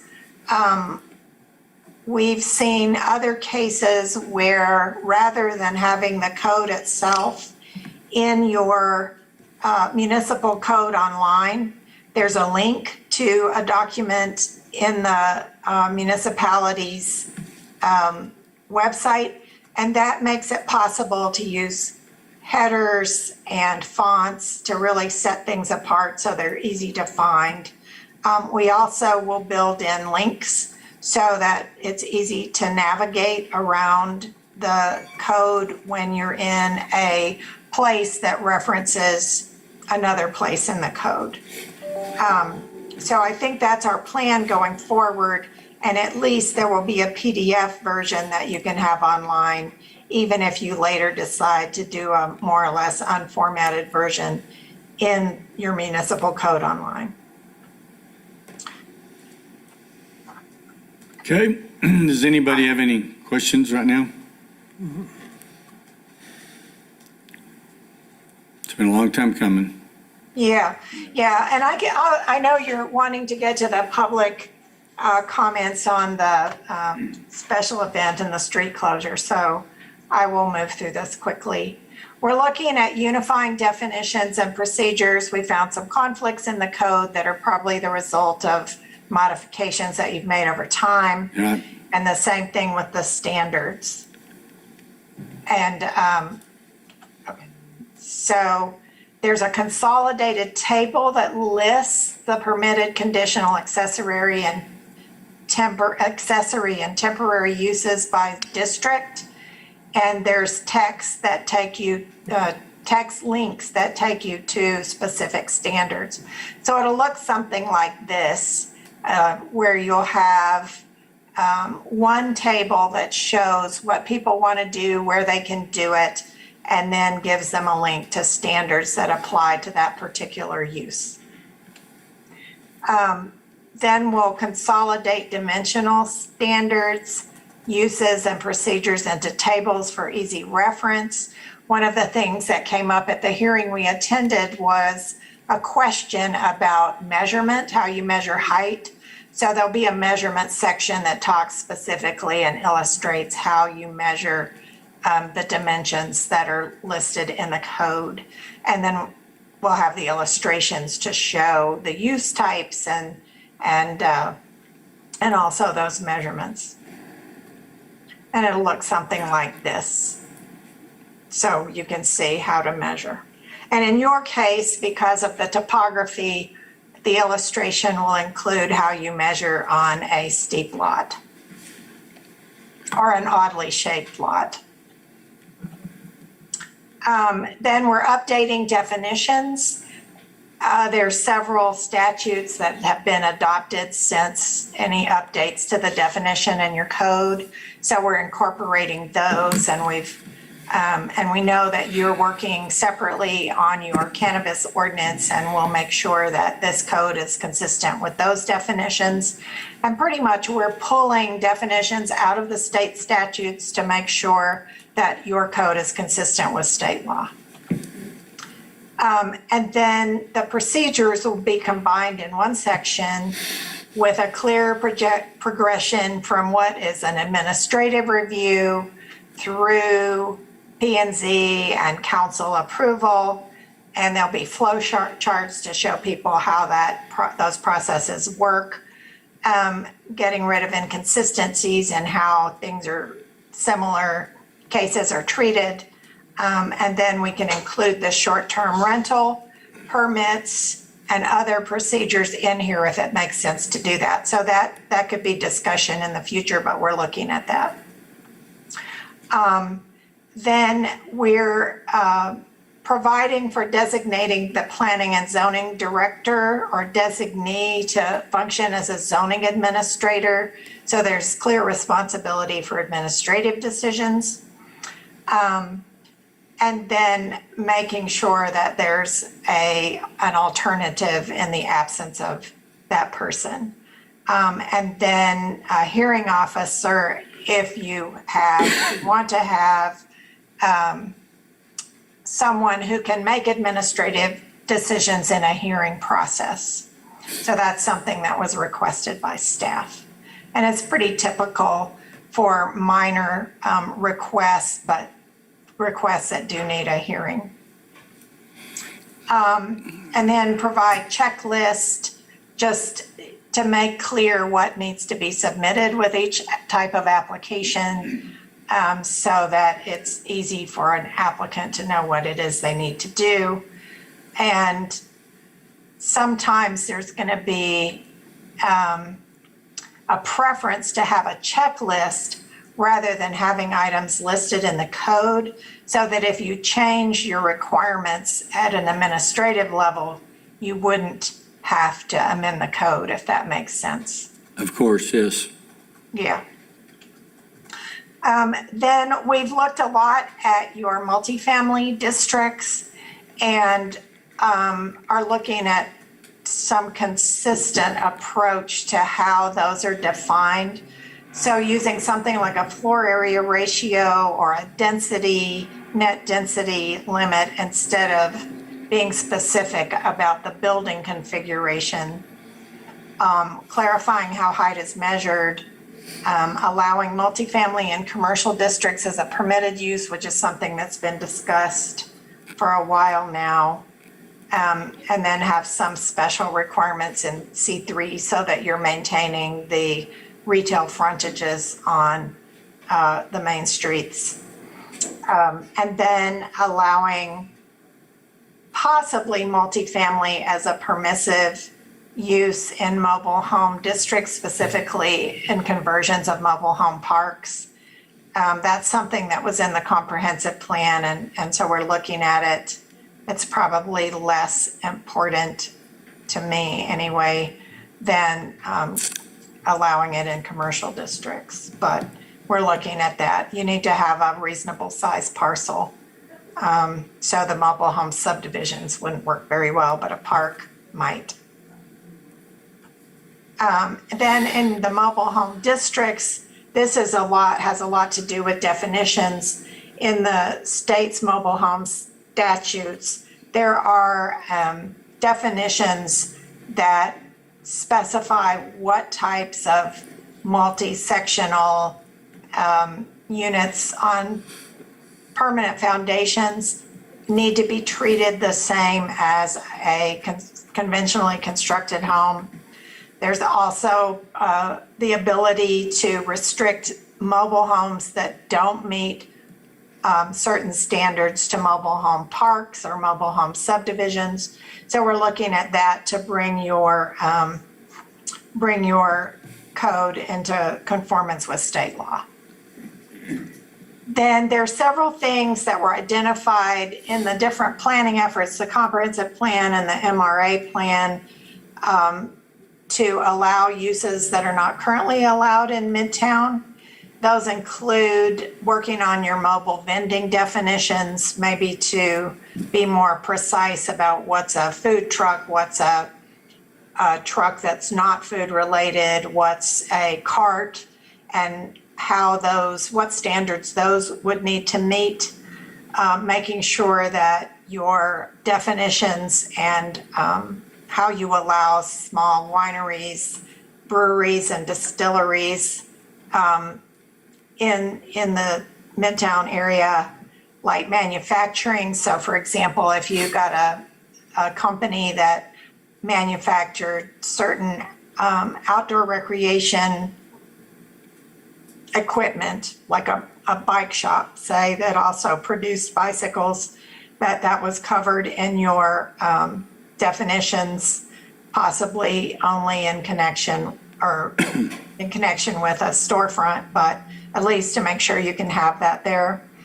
A farmer's market, co-working spaces, and mixed-use buildings. So those are specific to the Midtown district. Then allowing parks, community centers, and recreation centers in commercial districts, they're not permitted now. Looking at light industrial, warehousing, and aviation-related businesses near the airport and establishing a zoning district for that area. Allowing live-work spaces in commercial districts. Permitting campsites and RV parking where appropriate. So that is something that we could put in the use categories and then take care of it in the table that I showed you that shows where different things can go. And then looking at food trucks, cannabis businesses, tobacco sales, and other uses that have been defined by recent state law, where they go in the code. We'll update use-specific standards, again, based on the state statutes that we've talked about. For new uses, like food trucks, say, that or the cannabis retail that haven't been in the code before, we'll have specific standards for those. And use in-text links, again, to allow people to navigate through the code when there's a reference to another section. That'll be helpful. Yeah, it is helpful, actually. And I've noticed in some of the ordinance I've been working with, there's no way to get back to where you were. So Nope. we're going to try to figure out how to allow you to navigate back. And then reference updated drainage standards that, updated things that you've adopted that haven't been incorporated into the ordinance so far will be referenced. And again, checklists we talked about. And that's related to drainage. For traffic and roadways, you have some new standards that were worked on in parallel with a comprehensive plan. So if appropriate, we'll reference those in your subdivision standards and site plan standards so that people can refer to them.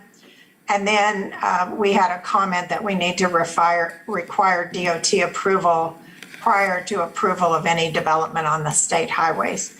And it's possible that other things that will come up as we go through this, and I'll talk to you about, kind of the next steps we're working on. We'll look at terrain requirements for all uses, screening and site development plans for utility structures, so that they're incorporated into their surroundings and as attractive as they can be. Looking at lot measurement standards that take into account your terrain, odd-shaped lots, steep slopes. We've talked about the side setback because there are a lot of variance requests related to the side setback. So one of the things, some of that's the odd-shaped lots and the topography, but we're also looking at whether it would be possible to reduce that side setback to 5 feet, which is adequate for fire protection, and might help with some of the requests that P&Z is getting. Looking at whether maybe buildable pad sites being identified in new subdivisions would head off some of those kinds of requests.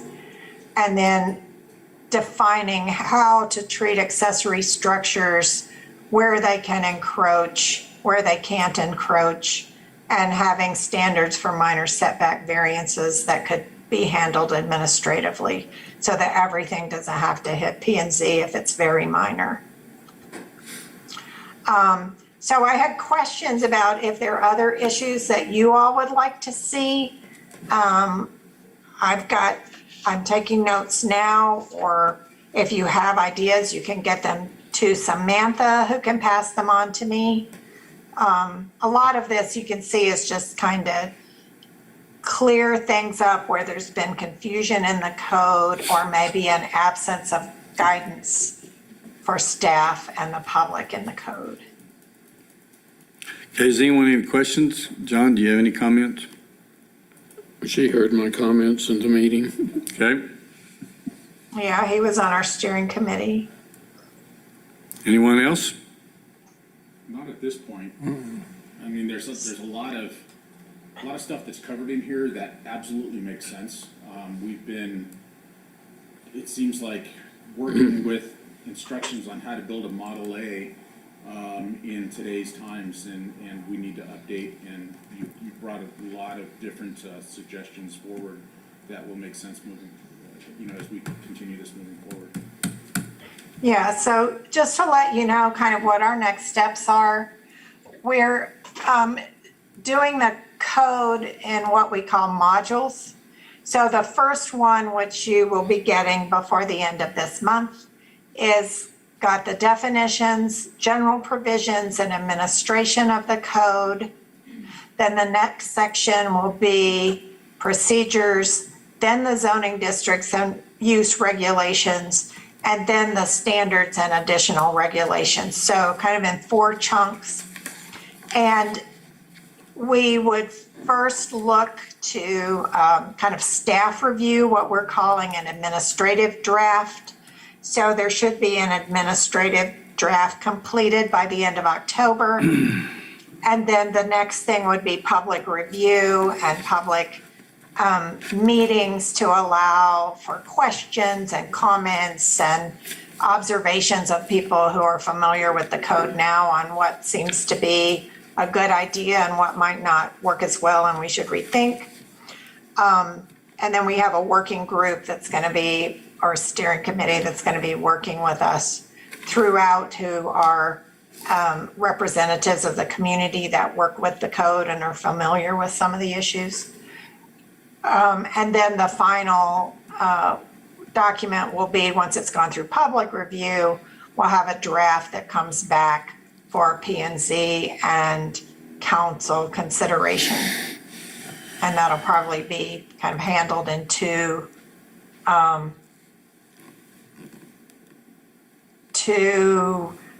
steps, where we get P&Z's comments incorporated and then bring everything to the council.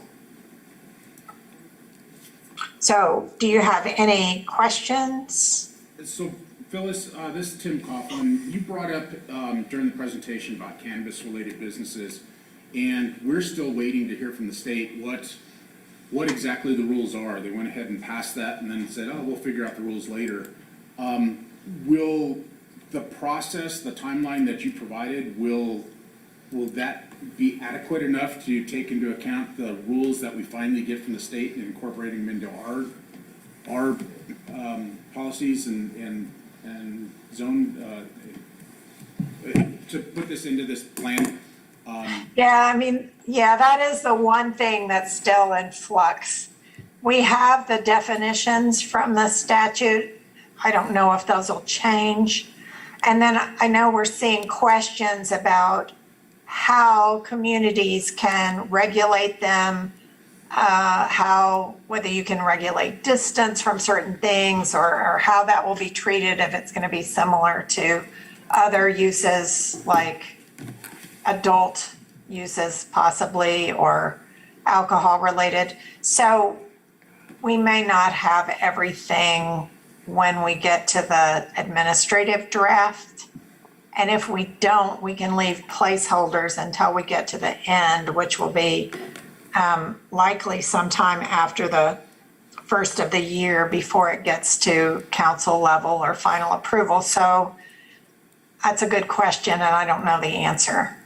Okay. I know it's all up in the air with everybody right now. Yeah, and I know there's a lot of people that are wanting to start doing their planning to get into that business and try and get in the ground floor, and it's something that we kind of need to move forward on. So I guess what may happen is we may have to deal with that separately and then later incorporate it back into the plan. Right. Anything else? Okay, you want to make a motion on the draft? Mr. Mayor, I move to approve draft of the final zoning assessment of Chapter 54 land use rewrite. Second. Final discussion? Okay, roll call, please, Ron. Counselor Jackson, Aye. Counselor Cornelius, Aye. Counselor Coughlin, Aye. Counselor Salas, Aye. Counselor Lutterman, Aye. Counselor Eby. Thank you. Okay, thank you, folks. Now we'll move to the public input portion. It's limited to an hour, and there's a 5-minute time limit, and the Mayor Pro Tem, Rafael Salas, will be the timekeeper. I'll give a 2-minute warning sign. So first on the list is Terry Sod. Is that microphone on over there, Zach? It's on now. Thank you. Good afternoon, Mayor and councilors. My name is Terry Sod of Mountain Arts Gallery, and I'm here regarding the Berry Hill fundraiser and the Ruidoso Adventure Tour. I've been in business since 1981, and we've always been very generous in donating and supporting to all types of fundraisers whenever asked, and to the events of the Ruidoso Midtown Association when asked and when needed. I think we were all kind of confused because we were all presented with posters in Midtown saying this is what's happening on this date, like it had already been decided, planned, and organized over a period of time, and this is what we would be expecting.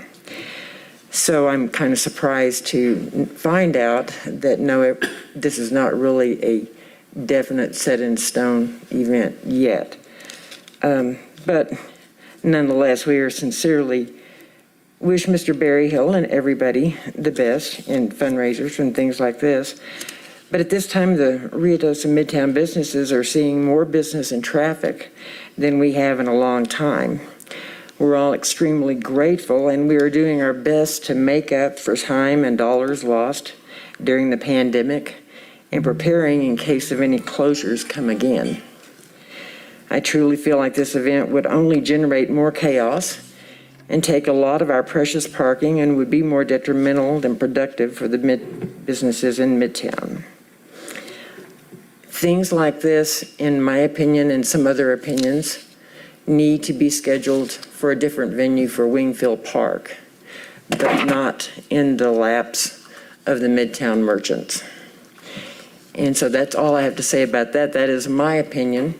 I think there may be some other merchants here with opinions also. But thank you very much for your consideration. Thank you.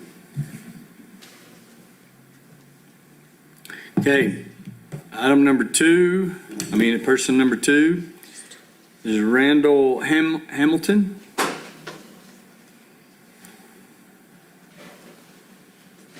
Hello, folks. Hello. Well, I'm Randall Hamilton. I live at 629 Main Street, and I'm a health, safety, and environmental consultant by trade. I've always felt a lot of freedom to contact the city with any complaints I might have. Adam and I have disagreed on things before, but I thought I needed to come up and talk just a little bit about the natural disaster that we had, 4th of July, just following the 4th of July weekend, that was exacerbated by the 2008 temporary bridge that we have in place in the Upper Canyon. My location is right there at the bridge.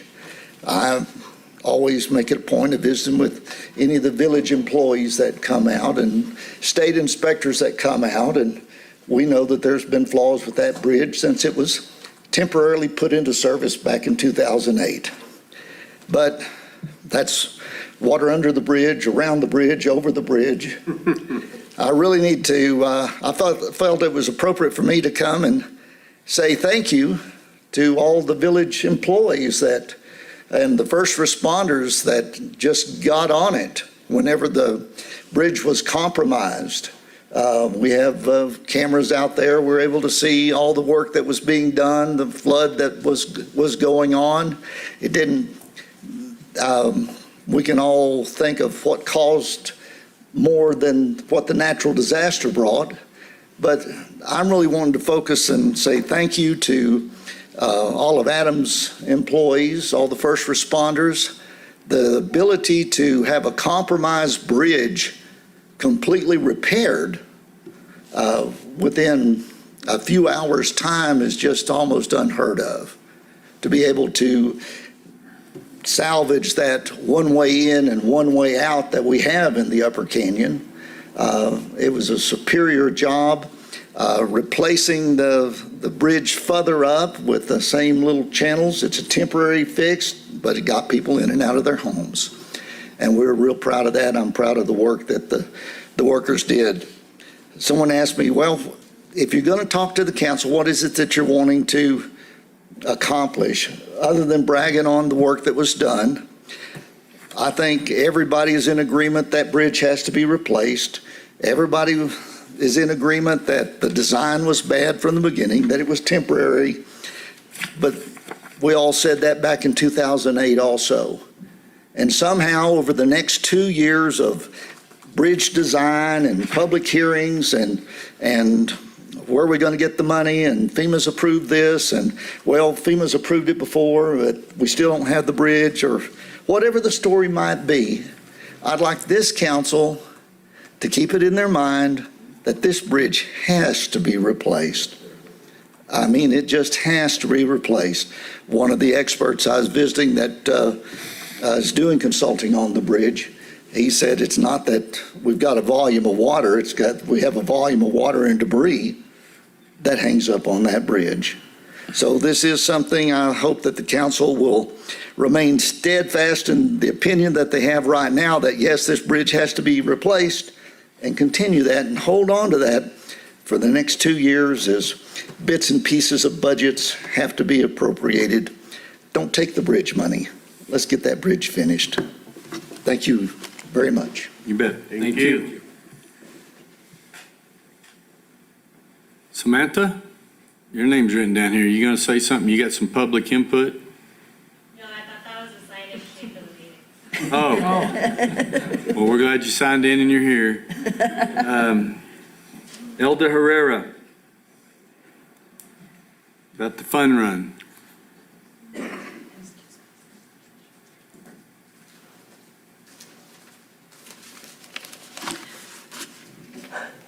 Mayor Crawford, Manager Dodge, Chief Chavis, and council members. Most of our concerns have already been addressed by Ms. Terry Sod about the lane closures for that August 21st. And I did send out an email to everybody. I don't know if everybody got it, but I hope that you did, to address our concerns about closing lanes. That is our main concern. It keeps getting brought up. Last year, it was brought up as a diet idea, and none of the Midtown merchants want any lane closures, ever. I've had positive feedback from Kendra. She and I have had some good conversations, and I did speak to Manager Dodge about this as well. We were under the impression that it was a done deal because we all did get this flyer and a poster that said that we were shutting down the streets on a very busy weekend. I personally contacted Hummingbird Cabins. They have 150 cabins. 15 of them are available that weekend. That's it. Condotel has 200 cabins and homes. They only have 30 available. La Quinta, the Hampton and Sitzmark Chalet, they're all booked that weekend. We will be busy. I have heard that that is kind of a slow weekend. It is not. With the All-American Fraternity happening that weekend, the horse sale, and now this, we will be busy. I am very fortunate enough to have had a very successful summer. My July knocked it out of the park. It is my busiest month of my entire 12 years that I have been in town. The horse carriage is another concern. With 2 lanes closed, there's no way that they can get around, and I certainly hope that you guys don't expect them to close up shop for that Saturday. First responders and ambulance, that's another concern of ours. The ambulance goes through Midtown at least once a day, even on Saturdays. Our parking, I understand that there will be additional parking, and we respectfully ask that you try to make that a permanent thing. We need that parking in Midtown. Public transportation, you just heard them say that they're up with more and more people using their transportation. So any lane closures, obviously with fun runs, fundraisers, bike rallies, parades, this adventure tour, we are not opposed. We're not opposed to things like that at all, but closing lanes, are a big deal, especially on peak hours between 2 and 10 p.m. is what they've said. I have also contacted Sydney at Parks and Rec, but I have not heard back from her. We are here, I have several people here who are from Midtown. The Olive Branch is here with us today, and there are several of us who have, yes. 2 Okay. minutes. Yes, okay. And several of us wanted to be here, but we are running our own businesses in town. I just don't know what else to say other than please don't close our lanes at all. It keeps getting brought up, and we just don't want our lanes to be closed. The traffic is just crazy. Another thing, Halloween. I mentioned that. Nobody ever come and talk to us about Halloween trick-or-treat being on a Saturday this year.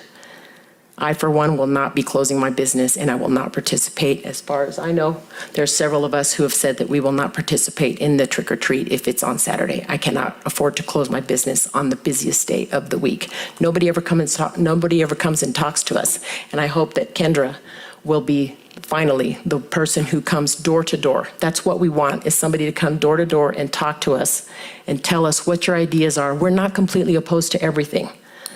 We're not completely opposed to everything, and so I hope that we can make this happen and make it something good for all of us here in Midtown. I don't know what else to say. You're done. Okay. Would you leave that flyer? Because I haven't seen anything on that. I would like to look at that and see what y'all are talking about, because I haven't seen anything on it. Pass out to us. Okay. And then by our rules, we can't have a dialogue over it, but I just want to see what was passed out. Okay, thank you. You can keep that if you like. Thank you. Okay. All righty, and I think that concludes the public input portion. Now then, if we can return to item number 9. Yes, sir? Yep. I haven't read the green one yet. Mayor, Yes. with Kendra being here, can I just ask one question? Nope. No? Okay. Not until we get back to item number 9. Okay. During the public input, we can Okay. have dialogue, but when you get to number 9, you can Okay. ask them questions and whatever else you want to do. Okay. So if we can get a motion Table for discussion. Motion to untable number 9.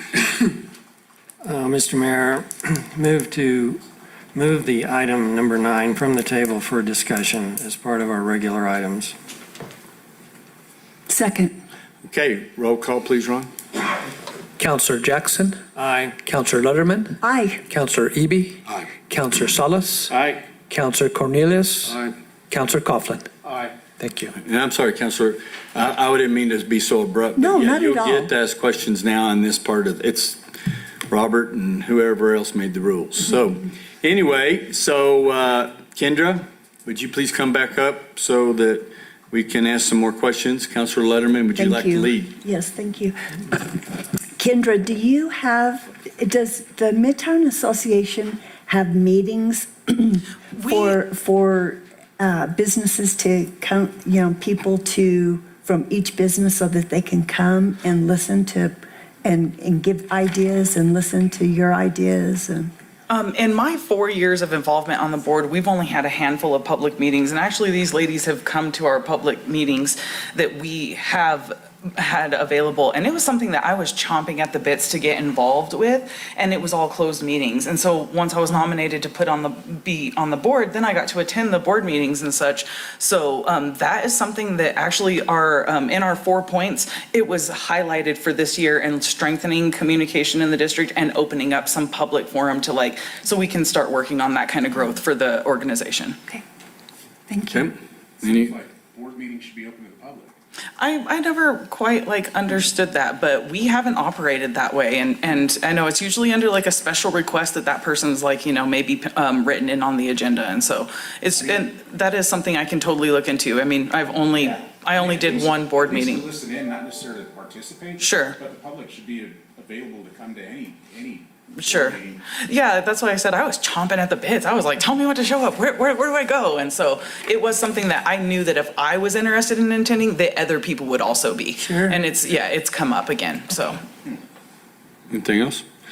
And I know for operating down there, my 15 years, that when you're working daylight to dark and you're short employees and all those things, it's hard to get to meetings. So, we try to reach out, and I know you do too, and we need to just do a better job of that. That's why we have social media running out our ears. But I would just submit, if it sounds silly, sounds stupid, call somebody, because most of the time it is silly and it is stupid, and we haven't condoned it. A lot of things that have been talked about are ideas, and we've been proud of ourselves, I think, rightfully so, that we listen to the public, we listen to the businesses. What are they wanting? What would you like to see? And the only way you get that is when people give you their input. I'm a little concerned that, that maybe we forecasted too much in the future, that it was a done deal, because that was what was told to me. And I knew it wasn't, because we were just talking to you about it. So I guess we need to be careful on the messaging. So does anybody else have a comment for Kendra? I will say that flyer, whoever produced it, I love it. It's great. But it does make it appear that it's a done deal. I mean, Okay. from what I'm hearing, it sounds like it's being passed around to be put up, which means it's going to happen, and we kind of jumped the gun and all of that. So, but it's it's an amazing flyer. Whoever's doing that stuff is doing a really good job. I will give you credit for that. Anybody else? Okay, thank you, Kendra, and we know you're doing a lot of hard work. Thank you guys. Thank you very much. Bet. Okay, so now then, at this point, we'd entertain a motion in the positive form, and then we can either be thumbs up or thumbs down on the motion. Mayor, I'll go ahead and make a motion to approve the road closure request of the outer lanes in the Midtown District for the Ruidoso Adventure Tour on August 21st, 2021, from 2 p.m. to 10 p.m. Second. Okay, we have a motion and second. Final discussion? Yes. we're not actually approving a road closure. No, you vote no then. Yeah. Yeah. The motion has to be in the positive. You put it in the positive. I thought they were changing it. But the way, Oh, so you're right. but Mr. Mayor, I think because it was posted in the Open Meetings Act as this action, Right. that's the action that we have to Right. respond to. Later, as they come back with a different plan or a different variety of plans, then it can be addressed. At least I would think that would be the appropriate thing. Well, Because right now they're saying, possible to amend it now. 'Cause yes, you can amend the motion. They can't come back and do it. No, we don't have time to come back and do it. So the motion, from what we heard today, has been amended by the presentation from Rodney and Kendra to say no lane closures. They want to take over the parking spaces, and then do the additional parking. So that would be the appropriate motion, I think, right, Ron? Mayor Crawford, members of the council, yes. Is that clear as mud? I got a question on that there. You know, they did say that they were looking at utilizing some of them.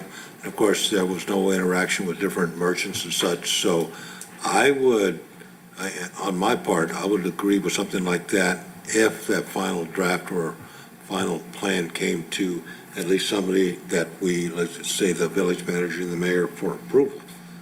Because there might not be a flavor to utilize every single cutout as a part of this event. So for me, I wouldn't.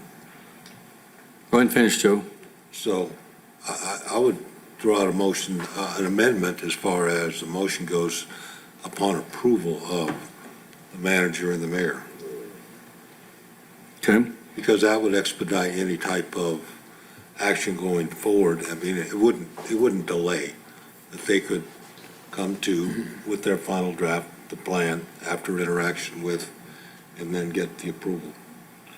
Okay, Manager Dodge, did you have a comment? Yes, Mayor, what I would recommend is that we take a look at it and say, there's 5 to 6 prizes that we'd like to display in Midtown. And if we can find locations, like for instance, Rodney and Ray talked to Lance Rowe about utilizing his property to display a couple of those, that we take that and we display the expo in those areas. And then we go out and visit with the various merchants to see if they want to set up a display in the additional parking lots. And if they do, we'll accommodate them. If they don't, that's fine. And then I think we can also look for different areas like Rodney and Kendra and Ray talked about. I can't remember the name of that business, but it's, there was a parking lot that they were talking about putting a band on the west end of the district to just create more vibrancy on that side of the district as well. That we look for opportunities like that off-street to work on that weekend to, create that type of opportunity and try to stay away from, anybody that doesn't want their parking lot in the front of the building to be closed down for that weekend.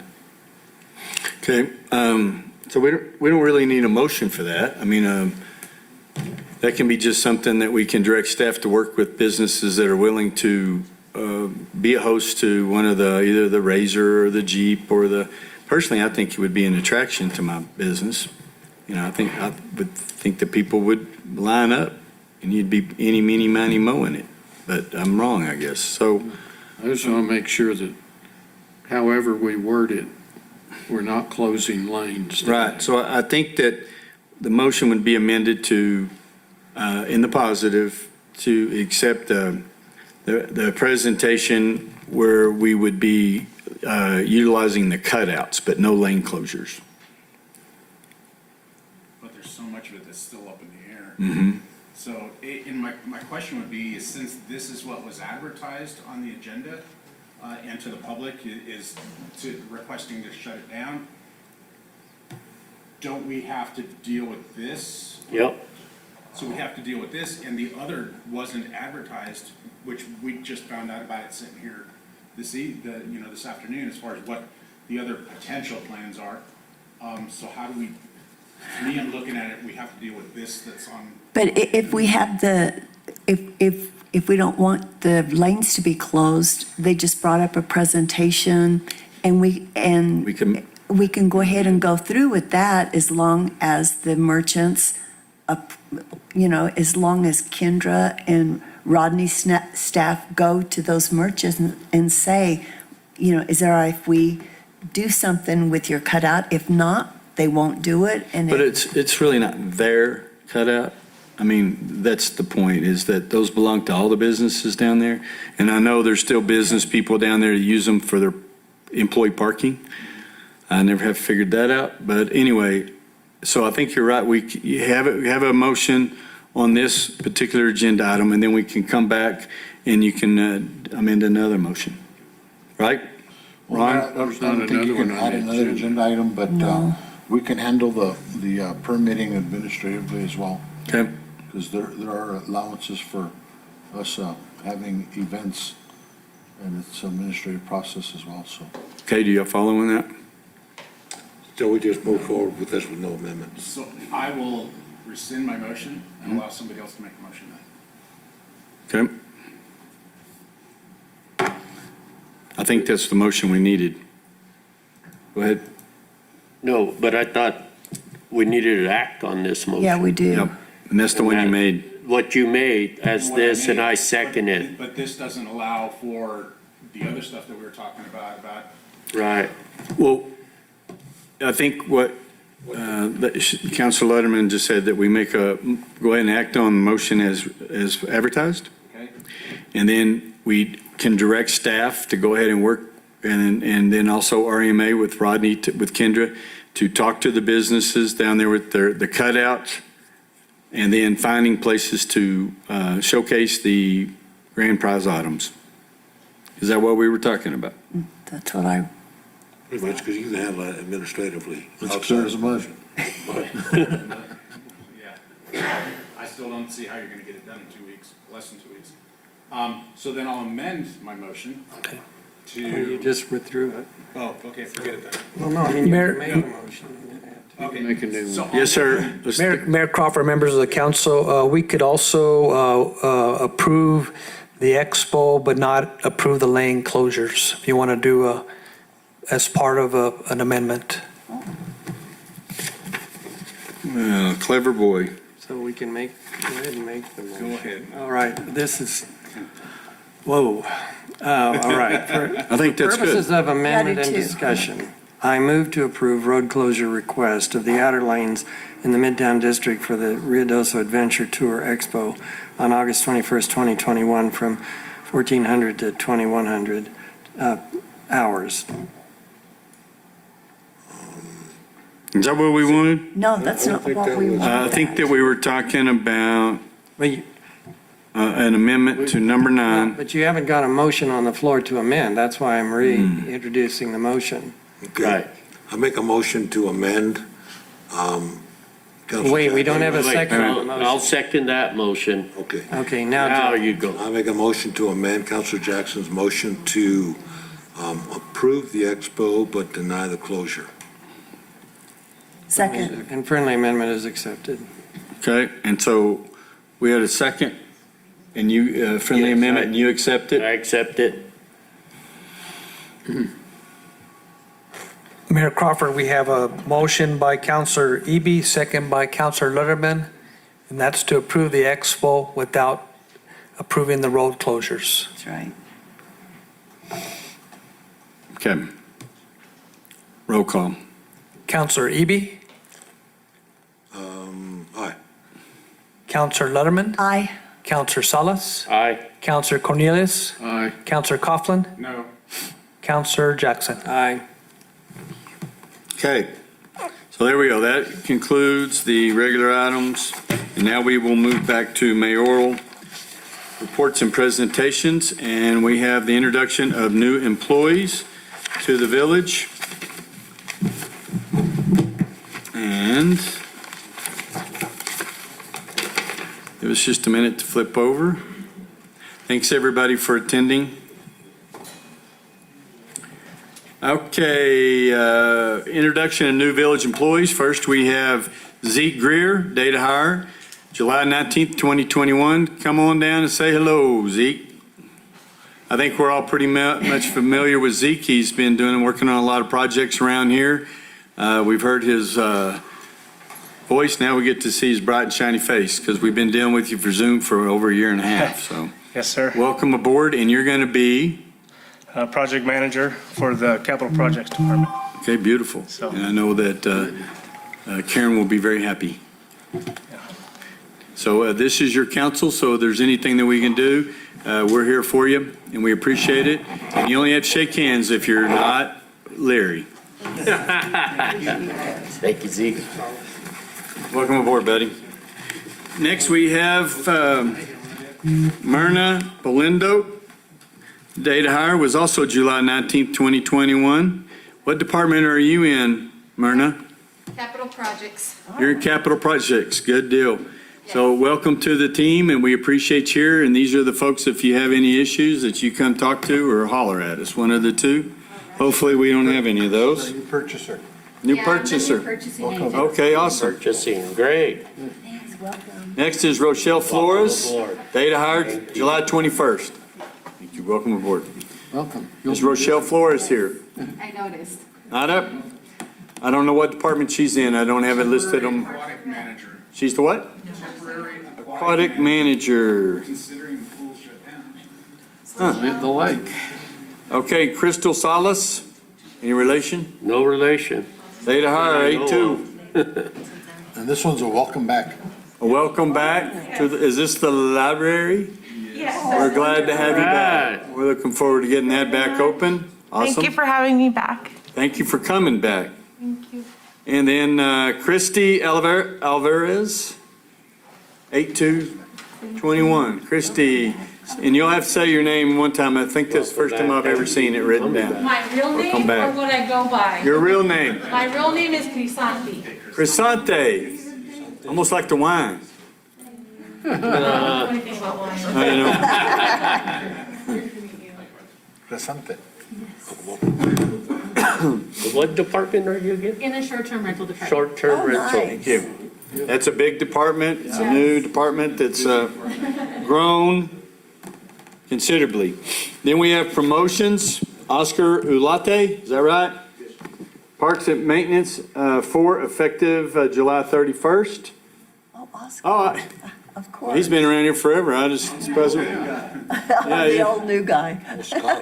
Welcome, Oscar. We're glad to have you. I'm glad. Thank you. Congratulations on your promotion. Congratulations, Oscar. All right, congratulations, Pato. Thank you. Way to go, Oscar. Good job, Oscar. Congratulations, Oscar. Thank you, Becky. Jerry Nocella, Parks Maintenance 4. Congratulations on your promotion. You guys are remarkable with all the different things that you guys are able to do. Congratulations.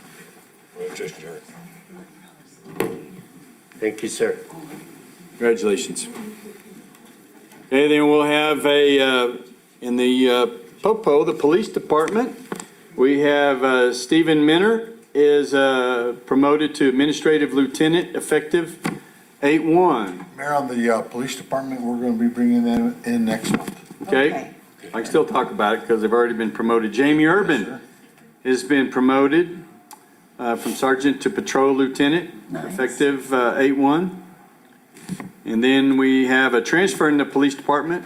Lieutenant Aaron Frost is now the accreditation manager, lieutenant, effective 8/1. And that's a whole new thing that we're really hoping to get accredited. That police department, I know it's a lengthy process, so thank you, Chief. Yes, thank you. And then next we go to Marty Luna, is now finally going to get his promotion. Finally, Where's Marty Marty. Luna? Is he out working? Oh, there he is. I thought you already were, but thank you. It's now we're making it official. Marty is utilities manager effective the 1st. Good job, Marty. Great job, Marty. Thank you. Thank you. Yeah, he's about ready to sign up for public input, too. Yeah, he was going to sign up for public input to plead his case, so. Willie Herrera, wastewater, is not here. Well, we're glad to have him there in his promotion. Then we have the Department of the Quarter for quarter 2. And these guys are a lot of the unsung heroes. The only time I really hear about them is when somebody's wondering why they're doing what they're doing when they're doing it. That's the streets department. And when can they get over there and fill my pothole? And so can we have the streets department come up, please? And I know that's not all of you there. We got a few guys coming. All right, Josh. And they act like they're dang near wore out. Let's put a little picture. Yeah. So, the street department, thank you for demonstrating the continued commitment and leadership to achieve success. The street department makes a difference within the Village of Ruidoso community. Thank you, Josh. You guys do a great job. Good job, Glenn. Thank you. Lonnie, good to have you. Thank you. Thank you, guys. Good job. Good guys. Thank you very much. Here, you want to take that over there and you can give it to your boss. You know that College Central. Okay, and then the last thing next to the last thing is I'm going to knock this out real quick because everybody knows that when Mayor Tom Batten was here, he was the proclamation mayor. He had one every meeting and I always made fun of him. And now I understand that you have to do these things because they're so well deserved so many times. So this proclamation is, whereas William Thomas Tom Batten served the Village of Ruidoso, New Mexico as its mayor following his March 2014 election by more than 2-to-1 margin with an initial campaign platform of teamwork, not turmoil. And whereas prior to Mayor Batten's service to the Village of Ruidoso, he served more than 12 years in service to his country in the U.S. Navy and Naval Reserves with an honorable discharge rank of Naval Commander, and 2 4-year terms as Commissioner of the County of Lincoln, New Mexico, and for a number of years as its chairman. And whereas Mayor Batten exemplified through his collective years of public service in the U.S. Navy, Lincoln County, and the Village of Ruidoso, a leadership pattern of respectful collaboration, teamwork, and cooperation. And whereas Mayor Batten demonstrated an atmosphere of civil and respectful synergy, not only through his work with the Village Council, but throughout his dealings with citizens and organizations in a number of forums, boards, committees, and settings. And whereas the village's economy, bond rating, water and resource conservation efforts, recreational opportunities, infrastructure, compliance ratings, both nationally and statewide, and financial position significantly improved during Mayor Batten's term. And whereas fellow board members, members of the governing bodies of both the village and the county, who worked alongside Mr. Batten, continue to express their gratefulness for his approachability, wisdom, carefully considered comments to promote issue resolution, and Mr. Batten's ability to keep a steady head and hand when presiding over assemblage. And whereas Mayor Batten's admirable influence over those who served together with him through his decades of public service continues to this day. And whereas the Village of Ruidoso wishes to express its profound gratefulness to the family of Mayor Batten for providing a model of cooperative teamwork throughout the years of service in national, state, and local venues. Now, therefore, the Village of Ruidoso hereby recognizes Mayor Tom Batten for his outstanding and exceptional service to the village and to the County of Lincoln in exemplifying a distinguished legacy of servant leadership, and encourage all village and county citizens to recognize and honor Mayor Batten for his years of service to his village and his county and his country. Now, therefore, I, Lynn D. Crawford, Mayor of the Village of Ruidoso, do hereby proclaim August 10th, 2021 as Tom Batten Day in Ruidoso and proclaim his vision, commitment, and service as extraordinary. Proclaimed this 9th day of August 2021 in Ruidoso, New Mexico. So that'll be going out to Tom Batten, and hopefully you guys can all attend with this family tomorrow at the convention center at 1 o'clock. So Tom was a great guy, and if y'all didn't meet him, y'all missed out. He's got a wonderful family, and we all learned a lot from Tom. So, Now then, we'll move on to the U.S. Forest Service District Ranger. And I've been told she was so gracious. She showed up to the radio station and hung out for 2 solid hours. And I got to ask her all kinds of questions and she answered them. And then people called and said I was kind of being hard on her. I didn't think I was. I thought I was being fun and friendly. I didn't think it was hard. I didn't either. Yeah, I know. I was just trying to be Used to fun. dealing with Well, us. Camille, were you Yeah, she's- offended by our mayor interviewing you on the phone? I would have been. There you go So there. welcome, District Ranger Camille Howes, and we appreciate you coming by today, and we're glad you're here. So tell us a little bit about yourself and what you want to do. Thank you, Mayor, council members, members of the public. I am delighted to be here. I've been in Rio so not quite 3 months. And I will tell you, my intent is very overt, open-handed, transparent government. That's what I intend to do.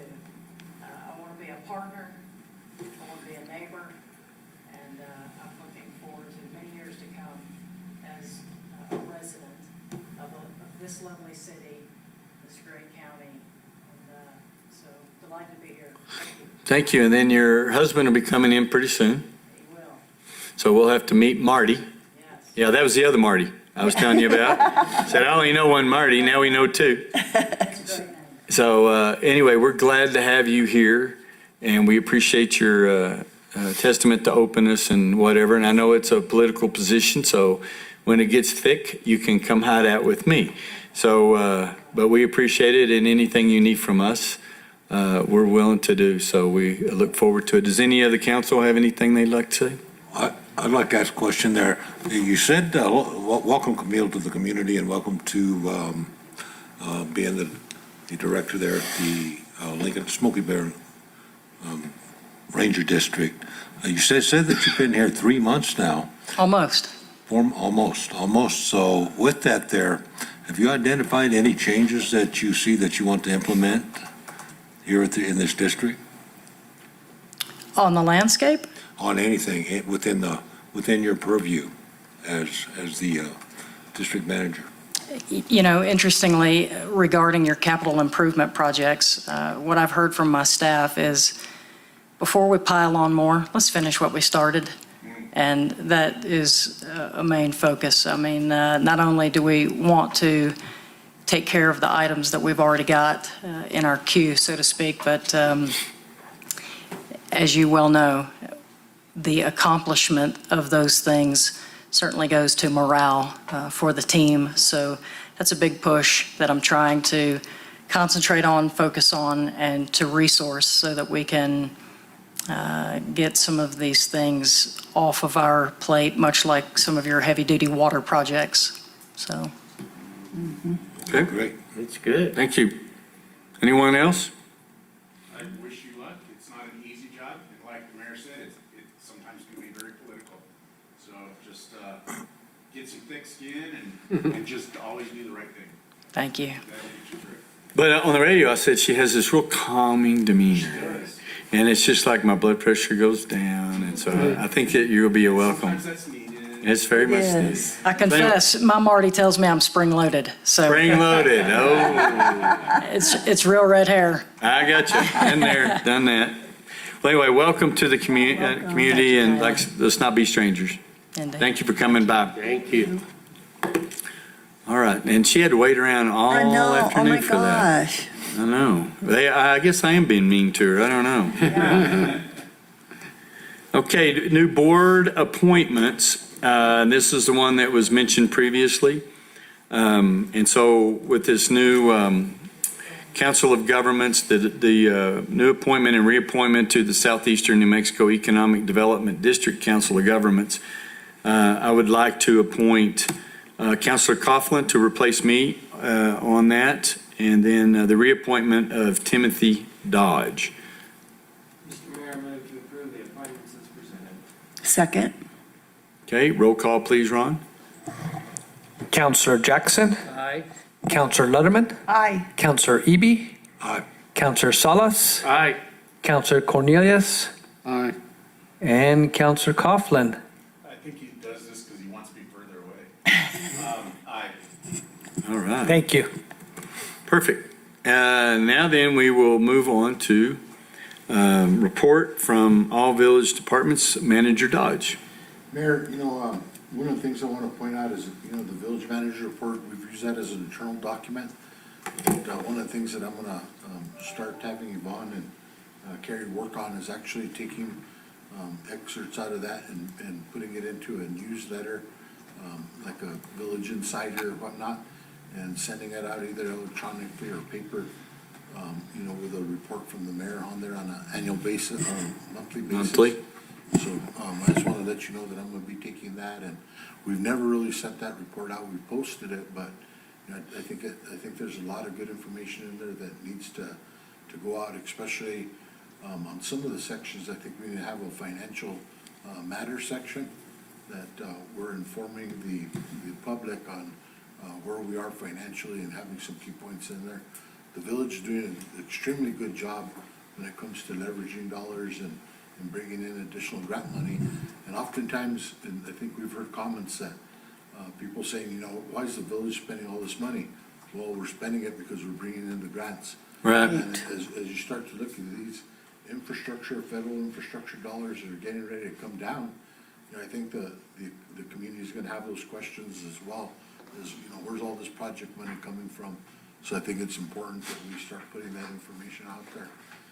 Mayor, I believe Eric is still on. Eric, are you there? He was. He did have an appointment, and he'll probably jump on a little bit later. But at this time, Mayor, I'm going to go ahead and turn it over to the chief to do his presentation. Okay.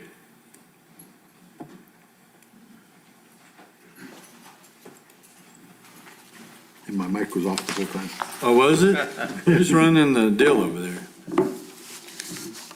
Nobody right now. You got your mic on? Okay. Yes, sir. Mr. Mayor, Council, Manager Dodge. Since I've taken over, I've done, one of my main focuses to all of you always engaging the community in many different efforts. Last week, I was able to get eco servants to help us out and clean up the police department. I don't know if you all have gone by there or not, but we actually took out almost 3 full grapple trucks of debris, trimmings and everything else. It looks really good. They did a great job, and it was a great community effort, to get that project done. So That was Eco Servants, right? Yes, sir. It was Eco Servants. They sent probably about 20 kids out to work out there, and they worked nonstop, for about 5-6 hours and did a great job. Fantastic. So what I'm here to speak about today is another community engagement program. It's the Citizens Academy. We're going to implement it on September 7th. We have about 13 people that are going to come on board and participate and give their evaluations on the Citizens Academy. What this is going to consist of is one night a week on Thursdays from 6 at night to 9 o'clock. We will have different courses of instruction. There's different curriculums that each week they will learn. What this will do is give the students an idea of our patrol functions, how traffic stops are conducted, how we patrol our neighborhoods, those types of things. And then it'll go into criminal investigations, which after a patrol officer arrives, where does that report go? How does the follow-up happen? We'll talk about DWI traffic stops. We'll go into 911 and communications and how the calls come in and how the officers are dispatched, and more importantly, what the job and function of our dispatchers are.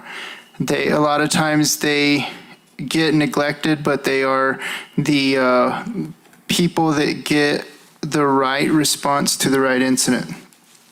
And it'll give everybody an insight of what they actually deal with on the other end of the phone. We'll also speak about our courts and our district attorneys and how that process goes. So a lot of times we'll get complaints and how, different things happen. We do our job as police officers, but sometimes the criminal element gets bonded out of jail or they get let out of jail and they're back out on the street doing the same thing that we just arrested them for. So we'll speak about those types of things. We'll talk about child abuse, domestic violence, and then our victims advocates and what resources they have. That way, if the community members know this and they know of somebody that is going through these types of things and they don't want to come forward, at least they'll have resources and be able to provide those resources to them. And this one is a very, important one is our complaints, internal affairs, code of conduct, and our policies. So a lot of times people don't know how they can complain on the officers for whatever behavior they think is wrong or whatever they see. And we can give them an understanding of how our complaint and our procedures go and why we do what we do. In some cases, they may not think it's right, but it's in our policy. We'll talk about social media and our justice reform.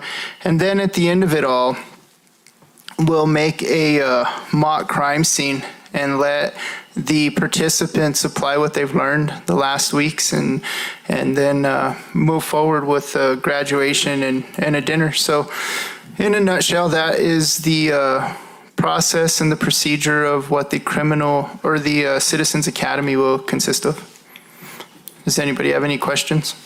Well, I think it's a great idea. It's probably been out there before, but at least you're implementing it here. I think it's a great idea, and I definitely would like to be involved in it myself as far as being a participant and signing up. So in that, I'd just like to ask, because 10 weeks is a long time, and I know that in other programs, like say with Leadership Lincoln, it was once a month, but if you missed one time that you couldn't graduate. So with this, is there any type of, let's just say makeup type of day? I've already been asked that from some of the people that I've asked, and yes, we will catch them up if they miss. We're not going to eliminate them from the program. If there's something, we understand that this is volunteer and there are issues that arise, and with police work, we adapt and overcome, and we're obviously always ready to do the next thing. So with that, we will catch them up. That's not an issue. We're not going to kick anybody out.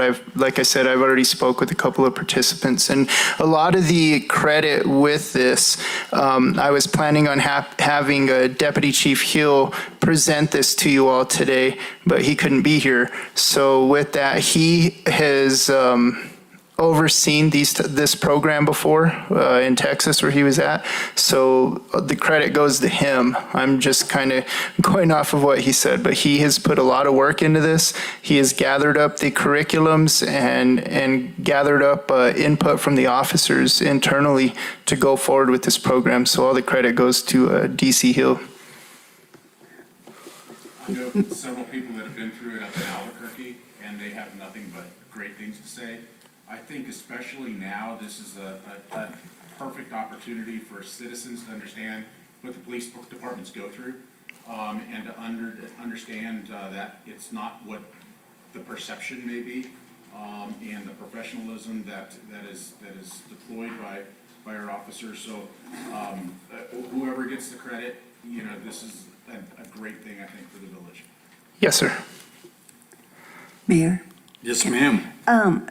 Did you say Thursdays? Because as I'm looking at the days, one starts on a Tuesday and then all of them are on Wednesday nights. On the schedule that we got. Okay, he could have changed it to Wednesdays. I know we had discussed on Thursdays, but with the schedule that's out there, that's the schedule that we're going to go on. Okay, thank you. Not a problem. And to go off of what Councilor Coughlin said, yes, sir, the benefit from it will be able to show the citizens what we go through, and a lot of times we get complaints like, hey, we've had this drug dealer, you all have been there in the past, but he's still out doing the same thing. Well, by the time they go through this program, they'll be able to understand that they either have gotten a lawyer, they've gotten out of it, or the judicial system has just given them another chance to get out from behind bars and, basically continue doing what they're doing. So it'll explain a lot of that and answer a lot of those questions. Sounds great to me. Do they get like a little badge or something when they, little certificate of? Well, we're going to have to Junior run them police through a officer. background because then we don't want people impersonating anybody. There you go. No, I'm just kidding, but we will give them some certificate and stuff. Yes, sir. Okay, that sounds great. I know that I've talked to several people that you've invited, asked to be in it, made it available to them, and they're really, I think in his words, we're stoked. I'm stoked to be able to do it. So, That's great to hear. Thank you. all right, thank you. Mayor, moving on with my report, one of the things I did want to add in is that last Friday, we did move the Village Hall, everybody that's there, moved to the south side of the building. So on the rest of the building that hasn't been remodeled is going to be turned over to white sand so they can get moving all the, seating out of the council chambers, and then demo the rest of everything that needs to be rehabbed and then move forward. So a lot of it's on the north side of the building, and the executive office is coming along, it's looking real nice. But staff is moved over, so if anybody wants to stop by and take a look at the progress we made, I'd welcome you to come by anytime. And I think the staff is pretty happy to be, out of Stretched out. yeah, now they're. Cramped quarters, Yeah, now they're a little stretched out and they're in the new side of the building. That part is Adam and Eric are gonna have used offices by the time they get there. I'm just kidding, but. That's true. We'll make sure that Eric's office is still nice, moving on, Mayor, I don't think Eric has rejoined us, but, the next, three items, the update on the Wingfield Park, the Moon Mountain and Wingfield Master Plan. Ronnie's gonna present on that. And then he's also gonna present on the revenues for Grindstone, kind of going over, where we're at this year, so. Ronnie? I really like that Moon Mountain stuff. That's got some cool stuff in there. Mayor, councilors, I actually have Will Moses with Groundwork Studios here today, and he'll provide the updates for both White Mountain and Wingfield Park. Yes.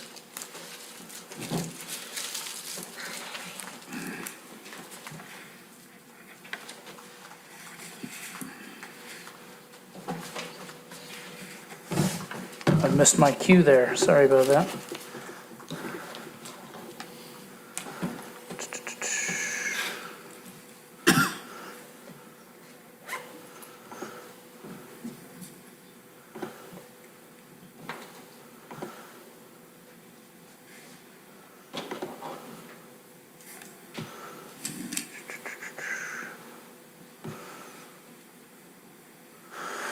All right.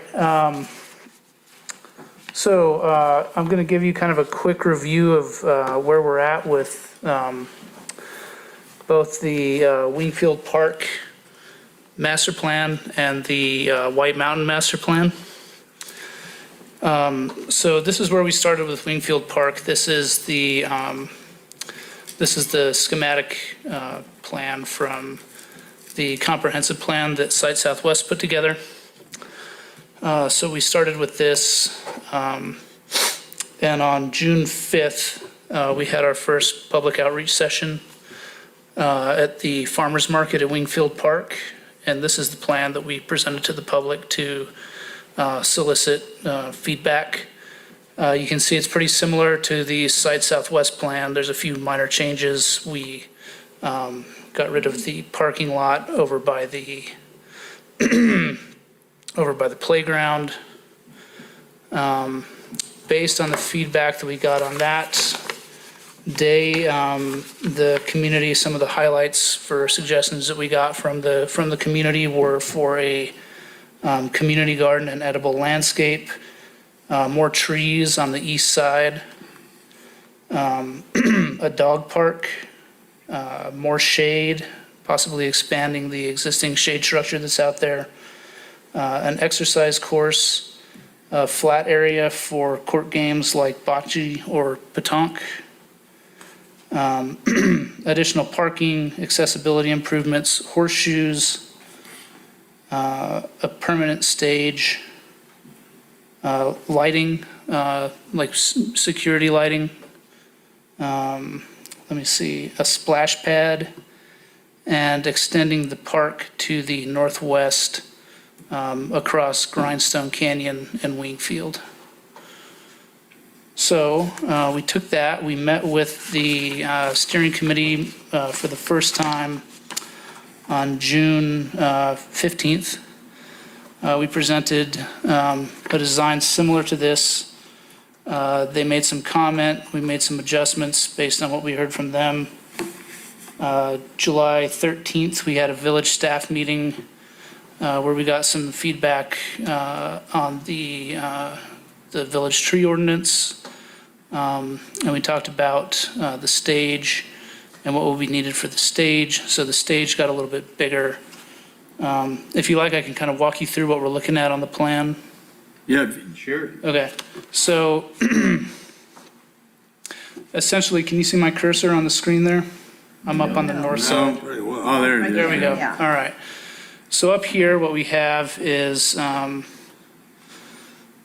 parking. Get back over there. So essentially, what we've got is one of the things that the steering committee mentioned is we were originally planning on using the existing building that used to be purchasing as kind of a staging building for the stage and for other events. It could be used for storage for things that are used for events like temporary fencing and lighting and things like that. The steering committee didn't want to, they were kind of tired of looking at that building, so we're proposing to move that location downhill. This is the pool at the Ruidoso Athletic Club. So we're pushing a new building down next to that for event staging. What we've got is we've designed this parking area as kind of a pull-in for like a semi, like a full-size semi. They can turn around in this if they need to. So this is an area that when they're having an event, they can gate this parking lot off and use this as a staging area for anything happening over at the stage. And we can still maintain some parking in this sort of front parking area. That's where the courthouse is at? Yes. Yes, And show me where the bathrooms are at the park. I'm right here. There. Okay, there now. So Okay, here's Center Street. Center Street right now is coming right through here like this. gotcha. And we're proposing to vacate Center Street. Okay. So we've got some shaded picnic areas over here. This is still kind of that entry plaza space with the stage. We're expanding sort of this great lawn out here, keeping the existing restroom. We're proposing a splash pad kind of in this central location. There was a little bit of conflict with some of the neighbors with the location of the playground. Some of the folks didn't like hearing the noise and things like that. Yep. So we're pushing this play area into kind of the center of the park. And that's got some shaded, that's got a shade structure associated with that. So it'll have a picnic table, maybe some benches around it, so that the parents can hang out while the kids are splashing around. So from the parking lot to the stage, you've got that hash kind of area between there. What type of surface is that? This area here? Yes. So we're considering that to be some kind of specialty pavement. We haven't figured out what that's going to look like exactly, but it's paved. It'd be something like concrete, maybe with a specialty finish or some kind of integral color or something like I that. was just thinking about the ability, like if we have a big event going on, pull a semi in and offloading all that stuff over to the stage. How easy that was going to be. Yeah, so that would be a hard surface. So it would be designed so that would to facilitate exactly what you're talking about. Did you have a question, Tim? I'm sorry. Okay. Another thing we've incorporated is some outdoor fitness equipment over here. There was some concern that the athletic club might view that as competition, but he was open to it, supportive of it. You can see we've got a community garden in this location. We did bring back the parking. There was some concern that not having parking adjacent to the playground could be problematic. So we did bring that back into this plan. We've got a restroom over by the playground.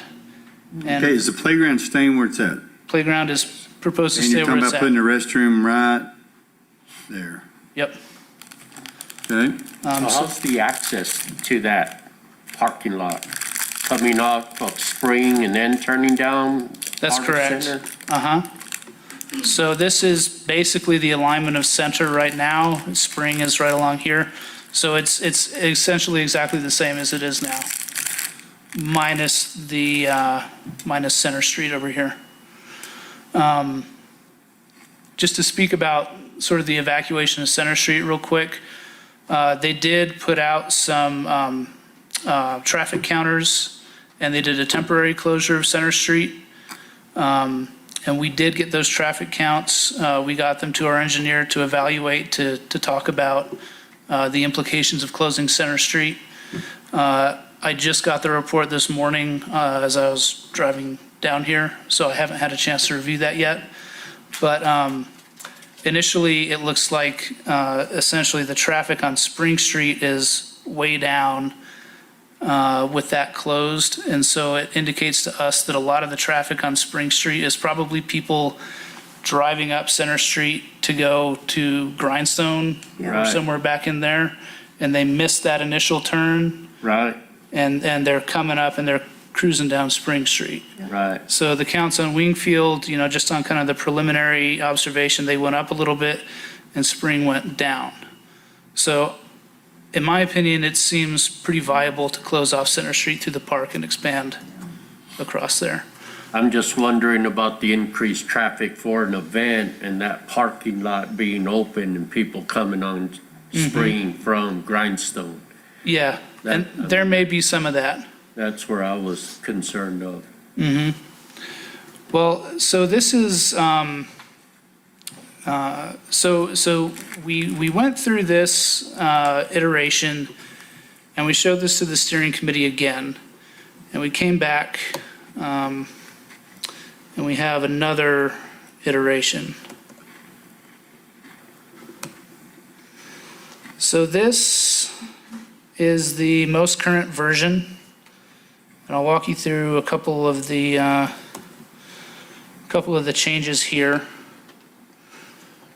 You'll see it's very similar.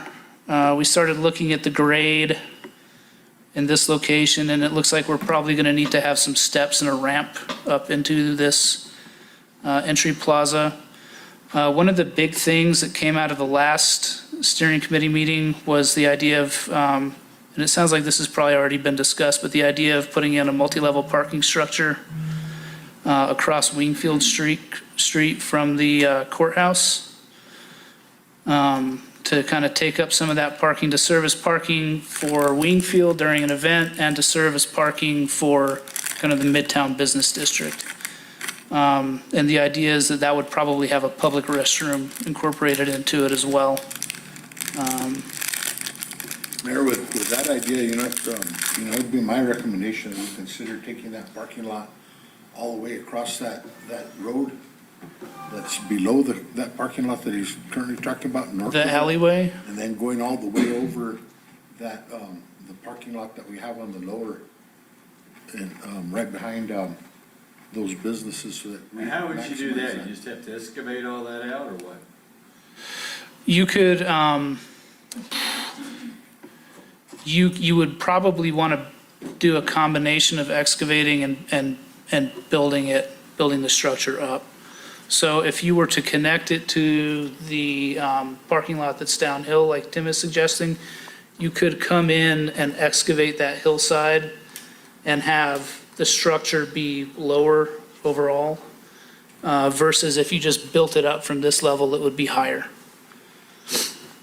But you wouldn't close Texas Street, right? No. Yeah, that would stay Yeah, open but- going under that? Yeah, going under it, but, Okay. this top parking lot would basically go all the way to the back To- of those buildings. Right. Is Texas the alley that's Yeah. north of that? Texas Okay. Street's the alley. Oh, you're saying that would be the top floor to the parking? And Yeah, then there would so be that- parking underneath it? So that parking there, that multi-level, it would extend all the way over that whole area, and then that would really maximize your opportunity for parking. you know, we're not just building it on that footprint that's across from, Right. the building, but going all the way out that, into that other parking lot or over that other parking lot. So you would maintain the throughway on Texas? You do have that private parking back there you're gonna have to maintain. And we vacated. Yeah.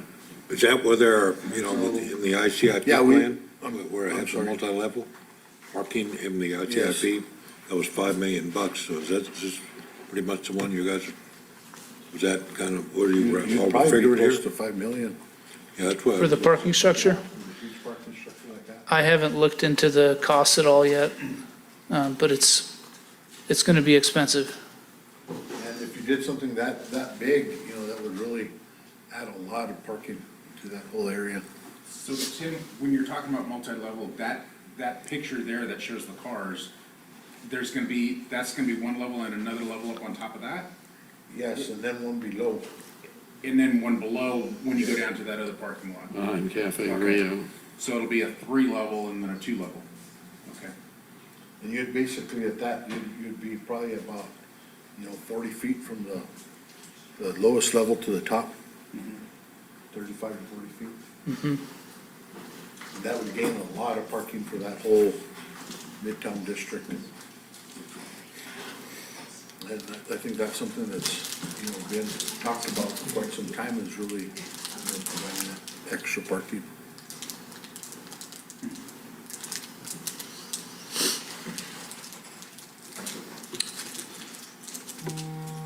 So in addition to the parking structure, let me see what we got. When you really look at that area, there's a lot of space that's wasted because of the elevations and whatnot. Mm-hmm. Well, the rack will love it because it's gonna definitely increase parking for them. Right. Well, and all those businesses kind of in that midtown core. So in addition to the parking garage, we did shift the community garden over next to the botanical garden. And we're providing basically a vehicular loop that's kind of built into the trails next to the existing pavilion there, so that when you have bands or markets or whatever that are going to set up under there, they're able to drive down, offload their gear, and basically circle back around and out. So they won't be getting stuck in the mud. So they won't be getting stuck in the mud and tearing up the slope and everything. And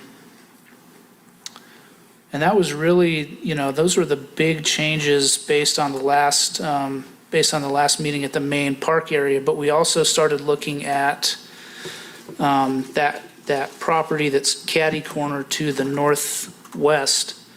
Will, just one second.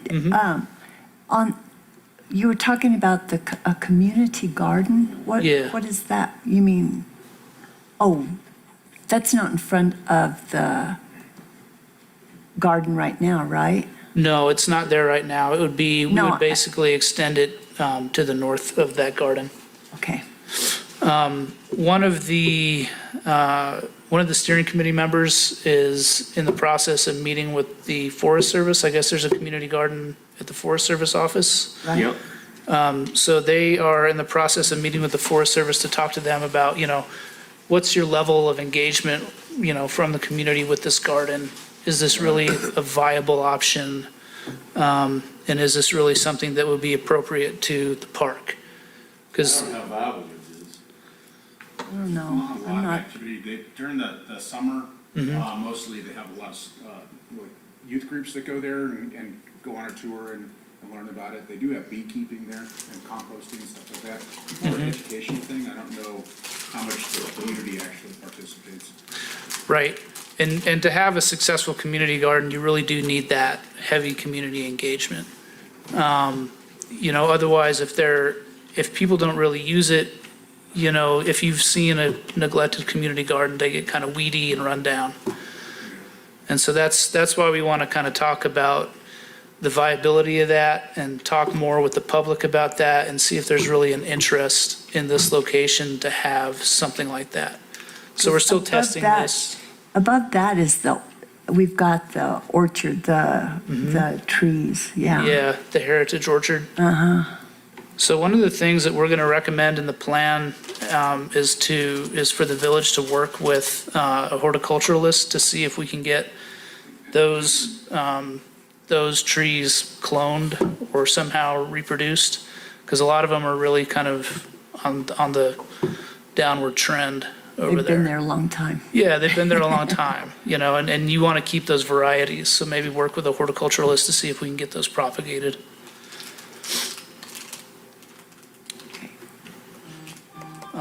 So catty corner.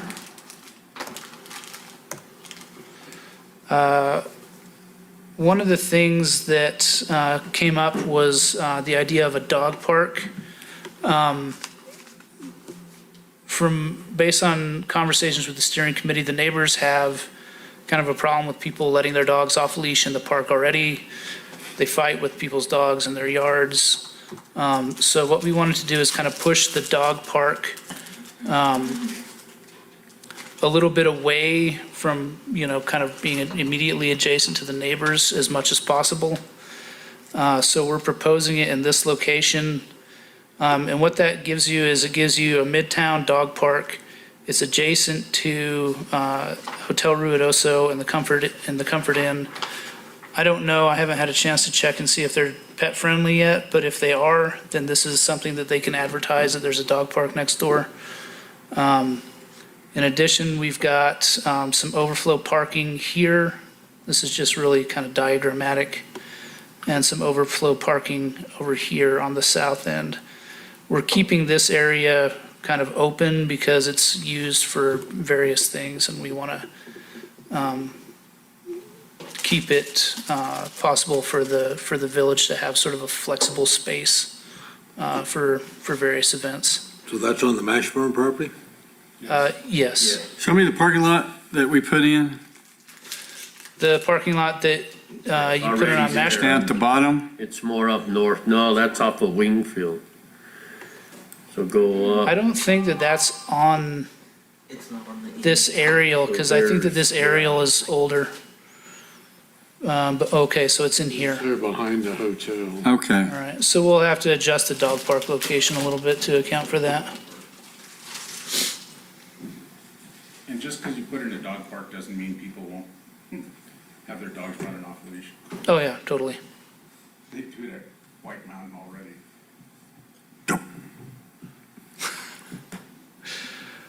So this is basically where we're at with the Wingfield plan. We're in the process, the steering committee is reviewing this plan one last time. Once we get their buy-in, which will happen tomorrow, we'll clean this up, make it pretty, and we're gonna be hitting the farmer's market at Wingfield on August 21st to present it to the public for our next round, to get the next round of feedback. And then the next steering committee for this one is on August 31st. And that'll be in person here in town at one of the steering committee members' restaurants. So, that being said, move on to White Mountain. All right, now this is really just kind of the core of White Mountain. I'm not showing Before you leave, have we engaged the people that live along Grindstone for their input on this before we get too far into it?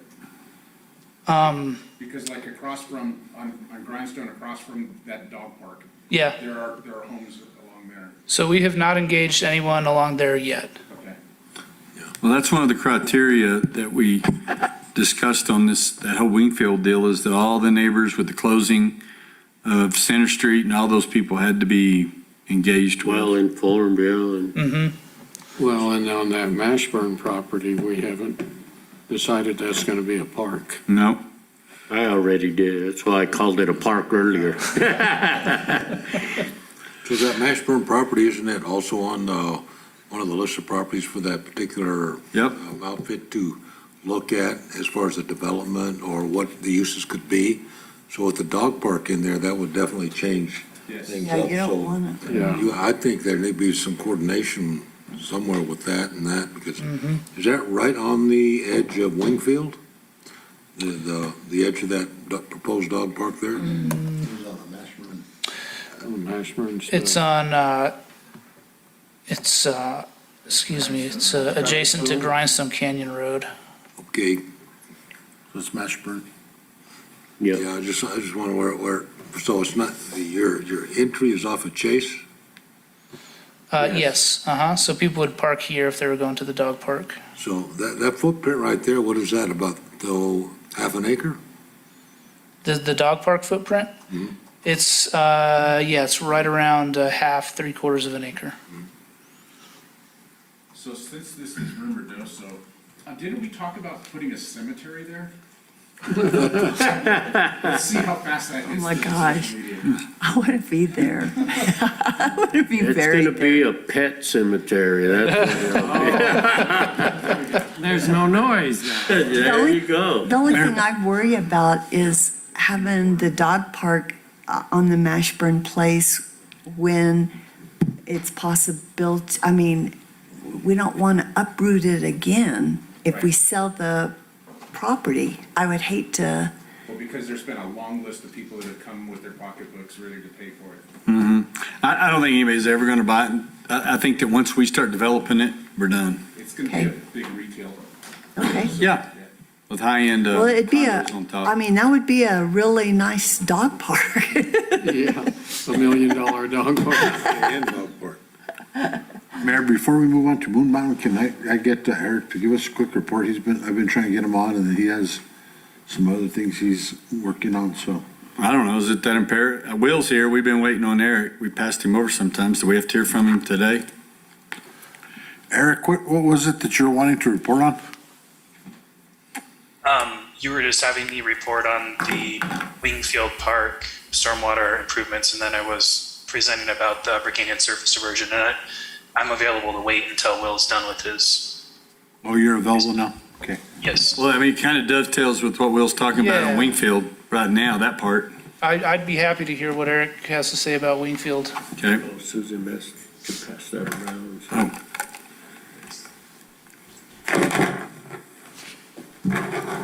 Don't use the chapstick. You're supposed to put some on your hand. Oh. Okay, so I'll just go through the first part of this PowerPoint then, and just talk about the stormwater improvements. So Will's been provided the documentation that we had created for some of the concepts to deal with stormwater relating to Center Street and then a little bit coming off of Grindstone.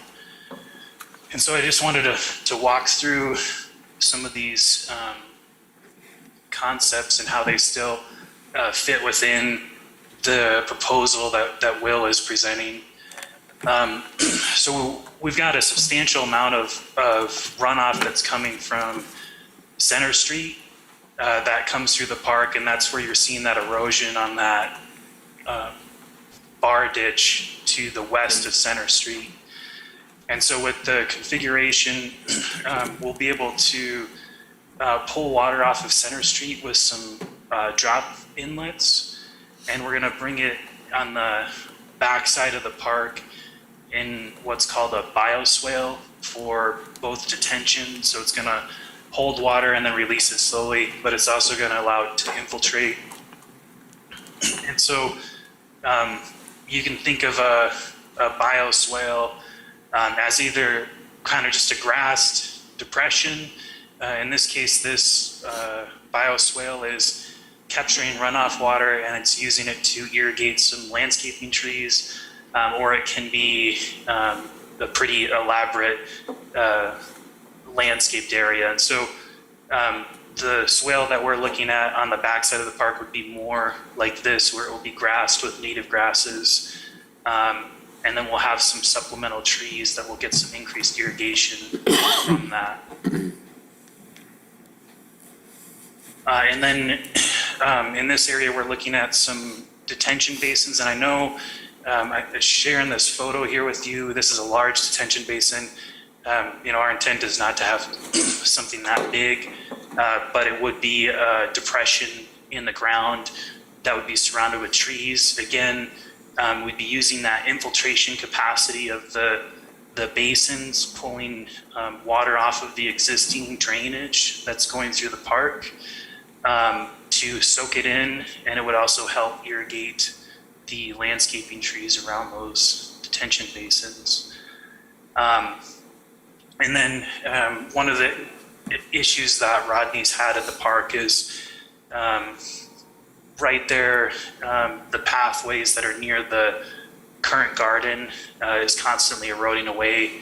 Yeah. So this design would look at putting in, either a concrete, almost like a low water crossing, but there's never really going to be water there except for in a storm event, or like a cobblestone hardened path so that water is able to move across that path. We've been just having issues with the culverts there because they clog up and cause erosion issues.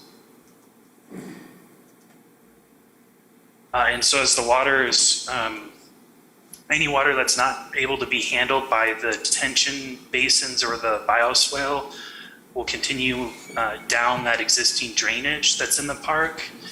And so we'll be installing a series of what's called detention pools. So they're just small little pools that will allow the water to infiltrate.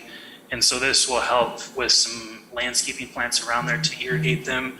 And then also in shorter storm events, this will help capture that first flush of contaminants. So these little basins will help us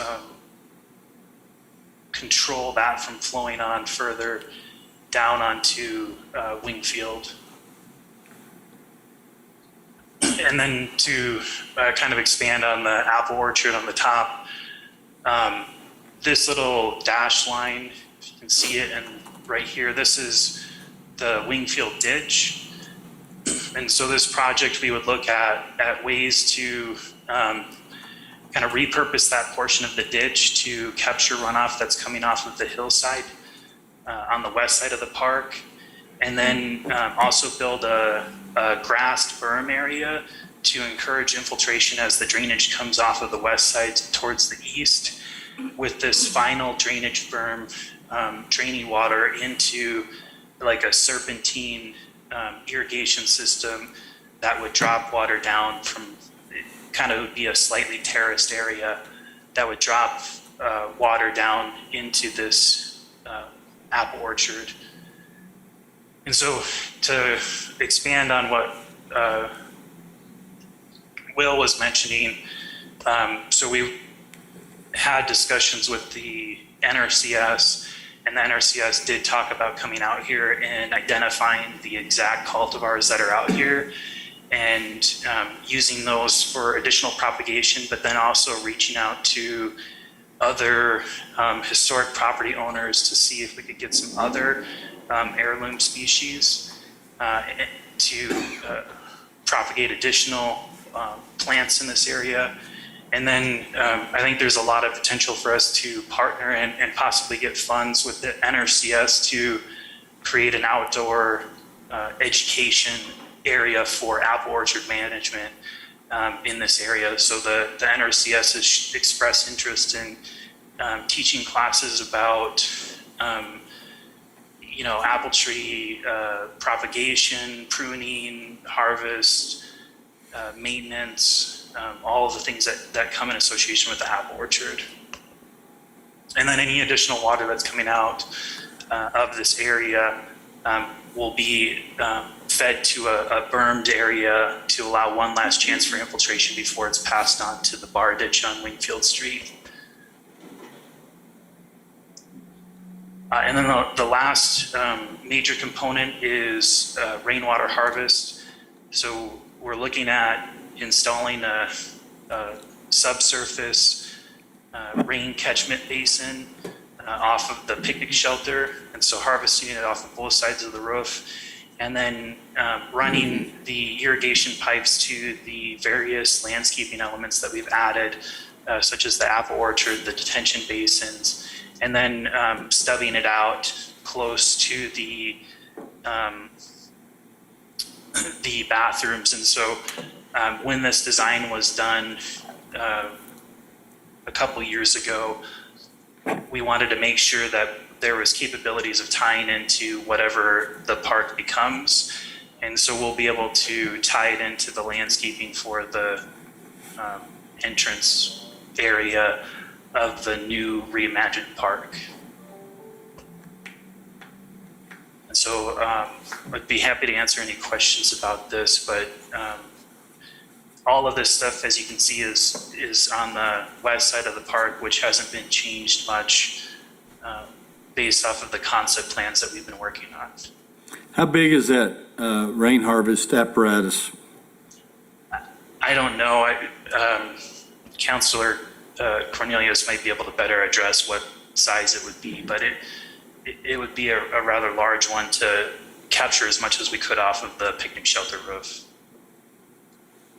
And then use it Have to have, the way the gutters are, you've got 2 or 3 drops on each side of that shelter. So you'll have to have a tank, and then it needs to flow into a big storage one probably. But you can get 0.6 gallons per square foot of roof in a 1-inch rain. So Yeah, we can get lots of water off of there. yeah. And so it's also going to be used as a demonstration area since, there's a lot more activity at the park. We'll be able to put up interpretive signage at all of these different facilities to show how people can incorporate them at their home. Eric, Yes. the detention ponds, I know it won't really be a pond, just a catchment when we have rain. Would that be like a mosquito? Could that really cause a lot of problems? No. So Mayor Crawford, Councilor Lutterman, you typically want to build a detention basin so that it doesn't hold water. So everyone has to get in their mind there's 2 different types of stormwater catchment. There's retention and detention. And so retention basins are meant for storing water permanently. They're meant to capture chemical laden, bad stuff that you don't want to escape anywhere. Detention basins give you the potential to infiltrate water. So they're typically not lined with plastic or anything. They want it to soak into the ground because the contaminants that are in that water can be dealt with from the biological community that's in the soil. And so, the detention basin is going to allow for water to soak in, but then also if the water, it's going to be designed so that it only stays in there for approximately a day or 2, and then it will drain down. So there will never be enough time for the mosquitoes to have a complete life cycle. Thanks, Eric. That's reserved for the area off Cree Meadows and Hull. Oh. With all that water stands over there. Where everybody dumps off all their green waste. Yeah, junk. Whose property is that? Somebody owns that. Cree Meadow Drive and Hull Road right there. There's that cut through right there and all that nasty water stands there, so. I think that's our property. Is it our I property? asked one time, I was told no. It's a right of way. It's Right away. Yeah. Well, right away, somebody needs to do something about it. I think they need to call the mayor. I do. I'm gonna get down there with my sump pump and I wanna, And that's where the trail's gonna be. is it? I think so. Hopefully. All right, thank you. Will, did you have anything else to do on your portion before we get to the other? No, that's all I had for Wingfield. I can talk about White Mountain if you'd like. Yes. Eric had diversion or something, didn't he, too? Yeah, he was gonna do diversion, but we were on that a while ago, but it's Will's presentation now. All right. So on to White Mountain. If it will do what I told it to do. There you go. All right, so White Mountain's a little bit behind Wingfield. We've met with the community once on Wingfield, had a couple steering committee meetings. White Mountain is still a little bit more preliminary. We've had one steering committee meeting. Not a lot of people showed up, but we got some good feedback from the pickleball community. You got one today, don't you? We do, yeah. At what time, 6? 6 o'clock. So this is largely based on, and I realize it's a little bit hard to see at this scale, but this is based largely on sort of that initial discussion and follow-up discussions with Rodney about what really kind of the needs are. We've also gotten a little bit of feedback. I got an email from the gentleman who's representing the soccer community about their needs. So what we're looking at here, starting sort of in this central area, and I do have some enlargements that I'll get to. We've got about a 13-acre field here, expanding on the existing field right here.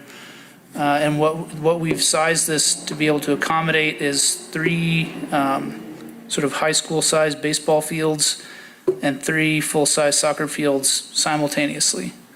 So as you can see, based on the striping, those will all fit on here. In addition, I'm not showing it on here because it gets really cluttered. It can accommodate 5 full-size football fields in the fall. In addition, we've got basketball, volleyball, we've got concession area. And Where are you at? on this, I'm sort of over in this ballpark here. I don't see your I can't see your cursor. Okay. Okay, You see it now? basketball. Show me the road in. There you go. Who did that? That looks better. Okay, caught Okay, up. the road off Hull. Road off a hole? Okay, yeah. How you're getting in this thing? So we are proposing to abandon this segment of this road and this segment right up here, and to pull this road straight on down to Hull. That's on school property? Schools, right? That's on school property. Out. So That won't we've got a member of a representative of the school on the steering committee, so we'll be discussing that with them, and We pay for it, Yeah, and maintain it, and the whole road, but they get control of it. yeah. There you go. Where's the kids' connection in there? Kids Connection looks like it's gone. Yep. Yeah. is that this playground? Yeah. Okay, so we are relocating that sort of into this space over here. But the, I don't think that'll happen either. Okay. Well, this is very preliminary, so this is the kind of feedback that we need to hear. We haven't gotten much feedback yet, so this is kind of what we're doing so today is, the entrance, you're taking all the way down by the school. Mhm. And so we wouldn't have a road. I thought we had to have a road going all the way back to Kansas City. What's that road? Ovella Estes. Yeah, I thought that had to go all the way to, we don't have to complete that? which road is that? Is that to The the one north? that Where the we're dog on park right is now, Where it goes to the dog park. where it goes in and then, Oh, Adjacent to the park. we have another entrance down here. Yeah, that one. So this Oh. gets you in, the dog park is here. But You're moving the dog we're park? proposing to relocate that. underneath the To- trees? We're proposing to relocate it north to North Park, where the small baseball field is. Oh, We're Where's the moving baseball? everything around. Start buying that Kevlar uniform. Because that's where the. baseball field. Do you mean where the high school plays? No, North Park. North Park Where by the Fire skate- Station 2. Where the skate park skate is, park. by the Forget it. fire station. Forget it. That's scary. We talked about this in the initial discussions, Why don't we just, that there are certain things that have to be located by the track, by the, or whatever, and we were trying to figure out, and this came off your committee? No, we haven't, no, I've. Okay, we've well, had you'll find out one- more than that. we've- Yeah, we'll I'll find just out more save my tonight. comments so you won't think Okay. ill of me. No, you're not gonna hurt my feelings. Because they will roast you like a, As a committee of you'd one. be wondering where the pineapple. Plus that Kids Connection, I mean, that has a lot of, I mean, that started 9/11. I mean, that has a lot of significance right there. The community, I'm just so yeah. much against A lot of that. volunteer hours. Oh, my It gosh. was a community-built project. I mean, A we lot of people, a lot of money went to it. $40,000 the community put into that. It's going to need replacement. It is a wooden playground. Yeah. Okay, we'll put you on the dog park committee and the tear down Kids Connection. All at the same time. Buzz's tree is right. The parking? Yes. Okay, so the parking we have split in various locations. So we have a parking lot up here on the north. Okay. We have some parking over here. So this parking, we're basically expanding it a little bit. That's the school property. So are those trees? Those are trees,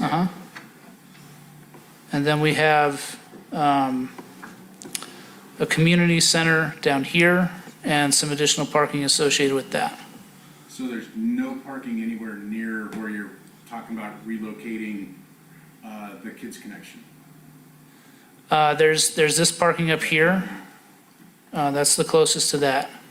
Okay. So the idea with this design is that, you've got pretty big events coming to this area. There's sort of the social aspect of these events. So we have a place that's kind of this central gathering space. And, you can get the kids over here, they can play, there's some concessions. And where's the parking? The parking there's parking up Right here by the baseball field. Down at the bottom? There's some by the baseball field, there's some there at the north of the center of baseball this. field, and there's some down to the south. That's very limited. Did you eliminate the tennis court, pickleball thing? That's where I was gonna say, No. where are the pickleball courts? Yeah, The pickleball, existing tennis court is right here, okay. and so that's gonna stay. And we're providing 8 pickleball courts to the south of that. Okay. Somebody be happy. You may, That's That's the only feedback we've gotten, Yeah, really. you may, thing. you just pit the dog park people against the pickleball people.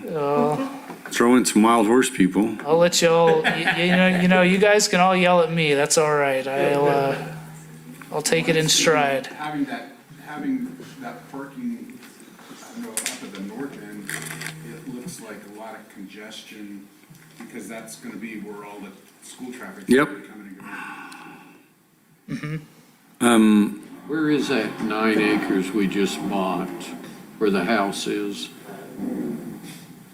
That's not even near that. Yeah, Well, it's over here. It's the down. next one. Is that the Meacham property? The community center, that park. okay. That's down here. Yeah. Where all those trees are? Where that parking. Yeah. Hey, am I thinking they're trees, but that's parking? Right there? It's a parking lot with trees. Oh, Yeah. so where is Kansas City Street? Okay, is that Ovella right there, Rodney? Yes. Okay, so right there, Keep going. down. Now, right there, turn. This? Yeah, is that Ovella Estes? Yes, ma'am. Okay. Okay. So Ovella Estes, it goes into Kansas. Yeah, but we're not going to complete that. Is Kansas the right-of-way that's along the west side Yeah. over here? Okay. By the walking trail. So where's the house at right now? It's in the middle of Right the here. community center. Right there's the existing house. So Yep. what are we doing with, that's going to be the community center? That'd be the community center. And if you go directly west of that community center, you'll have an excellent opportunity for a dog park for big and large, small and large breeds. In the trees. In Here? the trees, facing west, looking at the mountain. And not near a fire station and no trees and no water. Because what are you going to eliminate at the fire station? They won't mind. What are we gonna eliminate at the fire station? Yeah, the skate park, the what? Skate park, the ball field. They just, you need to talk to the skateboard people. Well, we're proposing a new in-ground skate park here. Oh, wow. Just creating. Oh, I see. Yes. I see. Sorry, I gotta wait for that screen to catch up with mine. The dogs will win over the skaters. Yep. I assure you. Well, you know, I mean, if there's room for a dog park over here, that's, Well, and I mean, the dog park, people say it's too big, and then just go out there and see how many dogs, how many people are out there every day. I would say it's as popular as a community center, it's as popular as anything. There's, Oh, and an example of that is the closing it so they could do the herbicides. And now everybody's out with their dogs on the Yeah. walking paths and all around. But that west side of where that proposed community center is, as you go directly west from that, you have an intersecting road that was at one time a trail for horses. And that would be a way in and out. 'Cause Sure. It's just an extension of Kansas City. And then if you look directly west, it's well shaded, which is another issue with dog owners. Sure. I am a little biased about this. And if you look a little west of it, then you look right at the mountains. And you have a walking path that goes in front of it, and you have enough room for parking. So all in all, it's a good place for relocating the dog parks, because it's not one. You have to have one for large breed and one for small Sure. breed, trust me. which you have to have. yeah, Yep, absolutely. that's a great suggestion. How big is our dog parks right now that we've got it? Is it an acre? I would say probably. Huh? Probably more than an acre. Because the big park's pretty good size. Mm-hmm. Big dogs. It's odd shape. Yeah, okay. I think it's equal portions, though. I think the small and large. No? I think the large park is bigger than the small dog park. Yeah.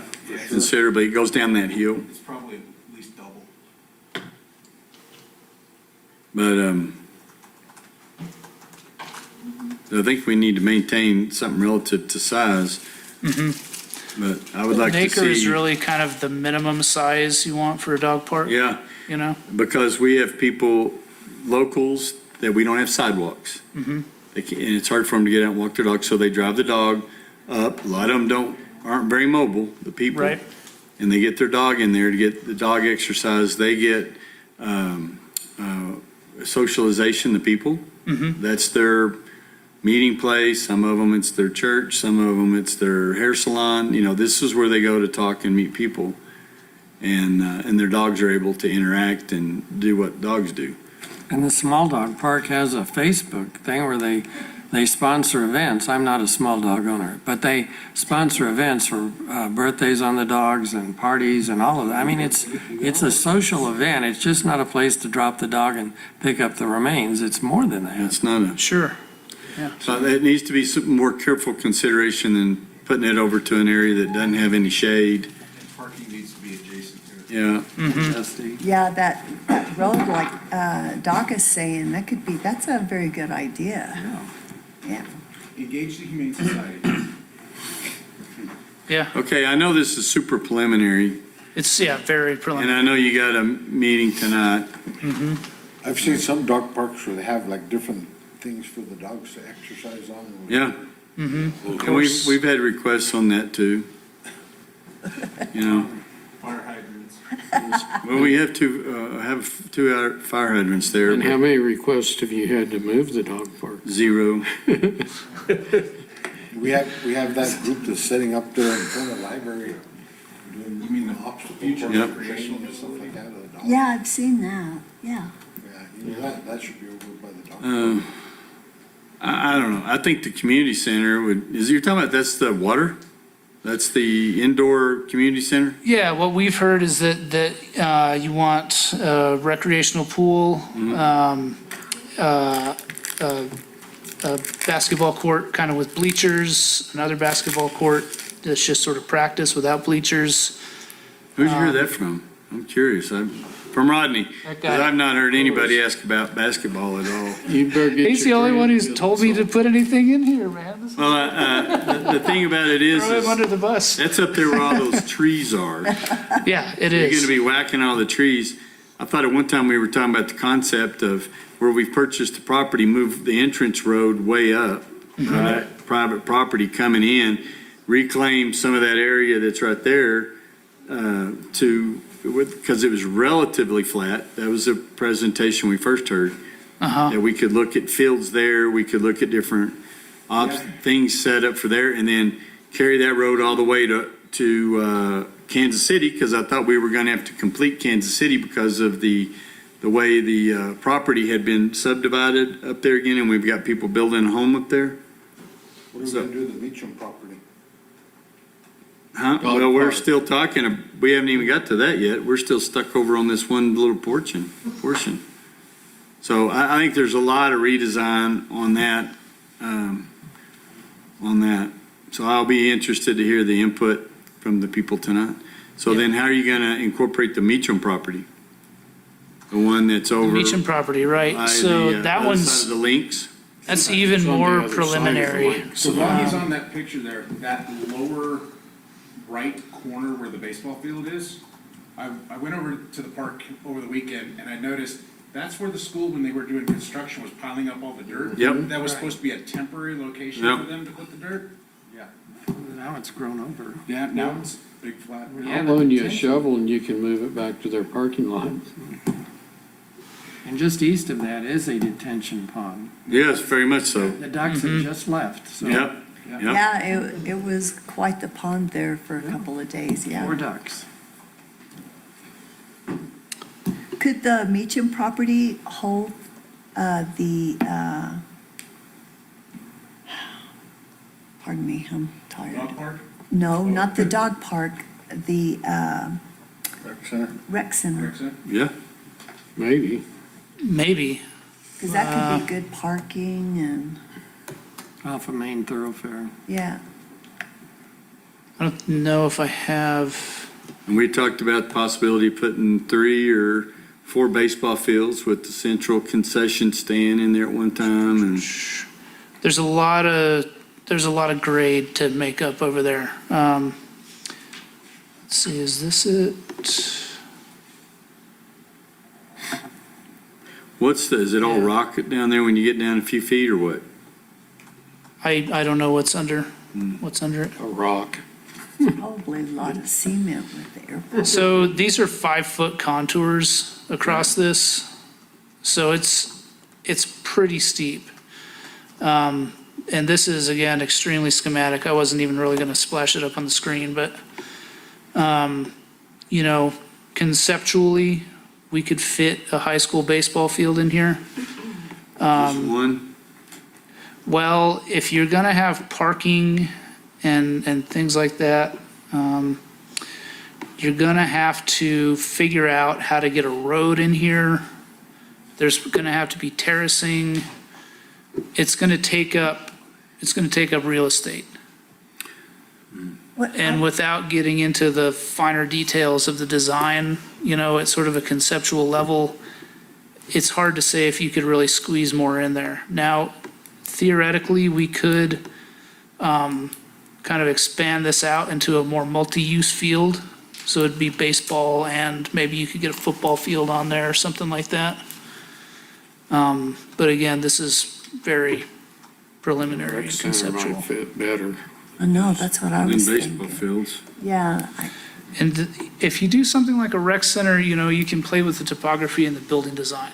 yeah. You can have you can kind of come in at one level and it steps down the hillside, things like that. So that might be something worth considering. It's accessible and it's We could really put close to. extreme pickleball courts over there. There you go. Extreme pickleball. We called it Alto 2. Yeah, we Rec could. center. We tease about pickleball, but it has really gotten to be a big thing. Only tease them yeah. because they deserve it. Otherwise, It's a very big thing. We have got to include pickleball. There's no ifs, ands, or buts. All they have to do is attach a little bit of an assessment on the 2,300 members of that country club, and they could have all the pickleball courts they in the ever. world. They got a bunch of them already out there, if you've been out there. So, I mean, Rid also. a lot of work over there. And they whine. Yeah. So again, our second steering committee meeting is tonight. We We haven't had gotta a have lot more of people I feedback. know tonight. Yeah, so that'll be good. We got big plans to lay out. We're gonna draw all over them. It's gonna be good. And I don't care if you hate it, we'll take it back and revise it. So that's tonight. Let me see, we need to get this in front of the public once we get something that the steering committee's happy with. I was initially hoping that we could maybe piggyback this with the Wingfield presentation at the farmer's market on the 21st. I don't know if we're going to get there with this one.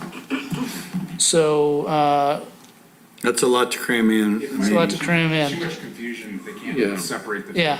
Yeah. So we can coordinate with y'all and figure out some other event and come down here with some boards and get some feedback. I don't know if there's it'd be good if there was an event at this location coming up that we could piggyback on. Really large fall sports with the Yeah. soccer and the football going, so on location at the fields would be a good place. Yeah, so let's plan on that. So the meeting tonight is your steering committee? Yeah, Okay. it's an hour and a half. I can't be there. I've got another meeting at 6:30. The speaker starts. Well, we'll note your If concerns. there's about the dog any of park. you left, I'll see you the next time. I mean, Look underneath your vehicle before you start. yeah, I see that you have some potential there. At least you'll get the conversation started, Yeah. but Well, and I that's the think whole if you point. hear some people, you'll. I'm looking at these various elements of the program, and I have had little input, so I gotta put them in there. Yep. Sure. And then you guys will yell at me and we'll go. No, back. I understand. We are not the ones yelling. If you think this is yelling, brother, No, I know. just wait. I've been through it, so. I would just, I think there could be some better placement, like Counselor Jackson was saying, back there by Kansas City, if that road is extended out, that would be one area that the dog park could be moved to, and in that flat area where there's very few trees would be more suited, I think, to the center, unless the center's moved over off of Meacham. Okay. Well, it's going to be hard to incorporate that Meacham property into this with Yeah. fields in between. It's got to be an independent something. Yeah, Kinda. Yeah. okay. But thanks, Will. You did a great Yeah. job. Absolutely. But now, do you have something on Moon Mountain? I was not prepared to. Okay, well, no, it's discuss just me Moon Mountain. wishful thinking. Rodney knows I'm trying to get that before they boot me out of office. I want to see something moving over there. Yeah. And keep in mind too, that many of the people that we've made accommodations for at the dog park have limited walking. Yeah. And the other day, it scared me. One guy was with his walker coming up, and I told his family, "You can drive your pickup on They it." do, too. And he goes, "Well, this is the only exercise I get." Yep. And so that's why I'm doing it. He's a stroke survivor, and this is his exercise. His wife pulls him up there. He gets out on his walker, his cane, and he starts heading that way, gets his dog in, and we're all holding our breath, watching him, but he's not the only one. No, Okay. So good accessibility. it's a big one. Yeah. Okay. Speaking from health and wellness, it's a very large concern, Sure. and the parking too. Yep. All right. Very good. Okay. We done? Thank you. Now you want to move back to Mr. Boyd on the intake?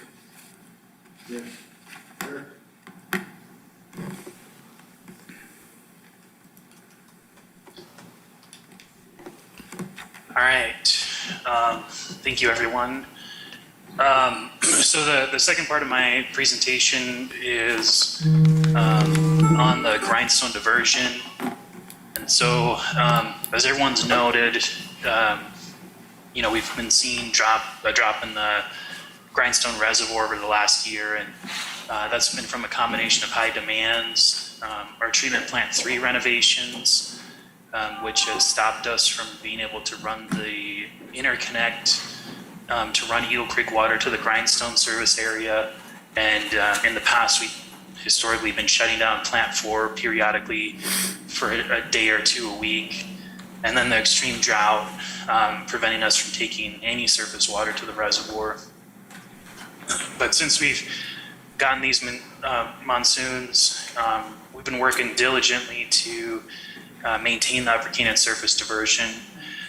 And I just wanted to remind everyone and the general public that Grindstone Reservoir is an off-channel storage reservoir, and the Rio Ruidoso doesn't flow into the reservoir. The water is diverted at the Upper Canyon surface diversion. It's piped approximately 3 miles to Grindstone Reservoir. And so here's a schematic from one of our other documents. So we've got the Upper Canyon surface diversion in Upper Canyon, and it's piped along the Upper Canyon and down to the outfall in the reservoir. So looking at elevation changes of water at our lowest this year, right before we started getting some of the precipitation events, we dipped below the elevation of 6,897.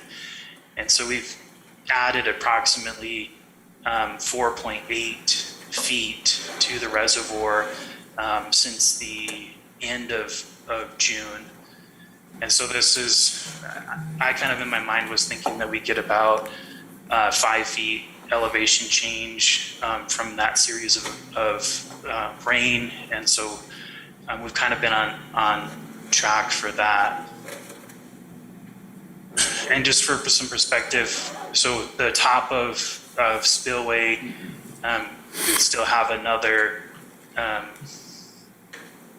15 feet or so to get to the top of spillway. Eric, the thing that it always confuses me is that after we got the dam liner and we got some other things fixed, it seemed like that we filled that lake up very quickly. And I'm wondering why the difference is now, because I know we've received every bit or more of that rain now. So to fill up the reservoir, it took me about 3 years to get from when I started until we got to a full level. So, part of the big issue is, based on our water rights and how everything is developed, the Grindstone diversion is really meant to take these import credits from Eagle Creek. And so in the past, we've been able to run the surface diversion at approximately half of the production that we're getting from Plant 3 from Eagle Creek and continuously take that. And so, we weren't able to do that because of the really poor precipitation starting last year in the summer, and almost no snowpack to speak of whatsoever. Yeah. So we've just missed that kind of continuous trickle into Grindstone that helps us maintain the reservoir. And so this is the first time we've been able to take some serious water into there, but we've still had issues with the diversion. And I'll get to that here and show you some pictures. So when we're looking at acre feet, so those of you who are thinking about gallons, an acre foot is 325,851 gallons. It's approximately a foot of water over an acre, hence the name acre feet. And so since the start of our diversions, we've increased the reservoir about 120 acre feet. And that's including that we're, taking water from the reservoir to treat for treatment plant 4. You can see when the storm events on over the 4th of July weekend, and then the flood event caused us to stop diverting, but we were able to restore the diversion a couple days after that. And so we still, remember the higher the elevation gets, the more acre feet per foot of elevation change we have. So the reservoir is getting bigger and bigger surface area, and so it takes more and more water to get a foot change. So this is a little snapshot of the Rio Ruidoso Hollywood gauge. So coming up to the storm event, we were right between 2 to 3 CFS base flows in the river, and we started to get these periodic storms that peaked at the flood event. And then even after that, we started seeing the flows of the river decrease with some periodic rains. But in this little stretch here, we were not meeting the minimum requirements to take diversions into the reservoir. So there was about a week and a half window where we weren't getting the 6 CFS that allowed us to take our water rights into the Grindstone Reservoir.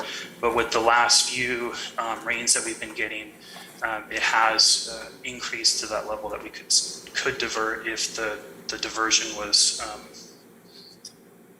dug out. And so here's a picture of some of the flows that we were getting in late June. So typically we don't really want to take water that's this turbid, but we were taking water that was this color just because of the lack of getting water in there for the longest time because of the drought. However, we did everything we could to turn off the diversion when we had these huge storm surges and got the gross brown, Mayor Crawford, when you were talking about the very earthy, wetlandy smell in the water, we tried to turn off the surface diversion for those storm surges, but periodically we did get some. Here's the measuring device for the Upper Canyon surface diversion. We did have some sediment and stuff that got in and settled out and clogged up the diversion, so we had to scoop out the inside part of the diversion to clean up after this particular event. And so this is the picture of the outfall, bringing in some of that kind of acceptable water, but water that we typically wouldn't try to take into the reservoir. But what was happening is we were getting a short circuit in the, so basically the water from the outfall, as it goes down, it goes to the intake device. And so we were taking in some of that dirty water. This is one of the air scours on the filters at Plant 4. The filters are designed to deal with this. So we are still producing clean drinking water that's safe for everyone. But it is a little bit dirtier than we would like to see in the filters. And then our issues were exacerbated by the flood event. So this is shortly after the first storm surge from the event came through. So here's our Upper Canyon surface diversion. And so there's probably, I bet there's probably 5 to 6 feet of water going through here and carrying debris and silt. So this is the after picture from the flood event. So all these large boulders here washed down. These were all up in this upper stretch. This background here is, this is Malone Drive. And so these boulders used to kind of help transition the grade from this higher elevation by Malone down to the surface diversion. And so this was too high of flows for us to work in there. Once it started getting down to lower flows, we were able to do some work to start repairing the diversion. So what we did up front was just we scooped out in front of the intake and made it so that the main flows were going into this side channel. We were still getting flows into the surface diversion. So this helped us keep the structure functioning, even though it really wasn't a good time for us to go in there and clean out the surface diversion. But after about a week of that, the flows got down a little bit more, and so we were able to scoop out the surface diversion. So here's the intake on this right side. You can see a little bit of the concrete weir that holds back the water to push it towards the intake. And then you can see the amount of fill that we had that filled up the splash apron off of the weir. So we had to remove all of this rocky material from both sides of the weir. And then unfortunately, what's happened is with all those large boulders that were washed down, maintaining the grade of the river here, the fill material in this area is just fine cobble, gravel, and silt. And so we had a follow-up storm event towards the end of July that caused the river to head cut. And so all of this fill material came down, and it caused this area to drop down in elevation about 2 feet. And so right now, as it sits, our surface diversion is full of silt, and we can't operate it. But we don't want to scoop it out because we've got, this is the Malone water line, and so we're starting to get a large scour pool. Right after the flood event, this concrete encasement was just at the surface. It was before the flood buried in silt, but now it's dropped off and there's a scour pool, and we're starting to get chunks of the concrete armament to break off. So there was a segment of concrete here that broke away. And so what we're gonna be doing is I've started the permitting process to install a temporary grade control structure using the native river rock that's right in that area that we pulled out from below the surface diversion to protect Malone water line and make sure that that head cut doesn't keep chasing it, and we'll try to stop that scour pool that's forming by that water line. And so once we've got that repaired, I would feel more confident in scooping out the sediment at the diversion so that we can start diverting water again. But the ultimate plans are for us to design and install permanent grade control structures to protect the Malone water line and transition to the elevation of the surface diversion. So we're looking at possibly 2 large boulder grade control, natural rock grade control structures that will make sure that there's adequate river fill material above Malone's waterline crossing, and then transitions down to the surface diversion. And so we have an engineer on board for that, and we're designing that process, and it'll be part of the repairs that we're doing with the disaster. And then we're going to be starting the procurement for an engineer to make upgrades to the Upper Keenan surface diversion. So there's 3 things that we're looking at. There's these screens called Kwanda screens, which I'll show you guys a diagram here after this. The other thing is we're going to be looking at setting up a turbidimeter at plant 1 that through SCADA will control automatic electronic slide gates. So when we get that flush of that, nasty water that we don't want in, we can measure it at the Mescalero Ruidoso border. And once we get that bad water coming in, we'll just shut down the surface diversion and allow that to pass before they open back up again. And then we'll explore a pre-sedimentation process if needed, so that we might be able to take some of that more turbid water, but by building a basin or like a desander structure that would help that material precipitate out so that we don't bring it all the way down our pipeline down to the reservoir. And so I apologize about the quality of this. I cut it off of a planning document that we had produced that evaluated different surface diversion structures. But a Kwanda screen basically what it is like a stainless steel screen that has this mesh that if you have a fast enough flow of water across it, the material will slide past it and won't accrue on the screen. And so you can envision that there's kind of this waved screen, but on the top part it's solid metal, and it's called the acceleration plate. So it makes sure the water gets to that velocity needed so that all the debris washes on through, and then the water falls backwards into this area and then into our surface diversion intake. And so with the apron in the existing diversion structure that we have, we would take out the weir and then replace it with this screen.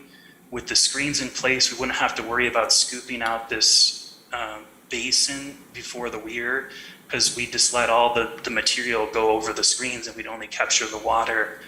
And then we would concrete off the old intake area and put in some armament on that side of the diversion, and then the Kawanda screen would just feed into the old pipeline in through the existing flume.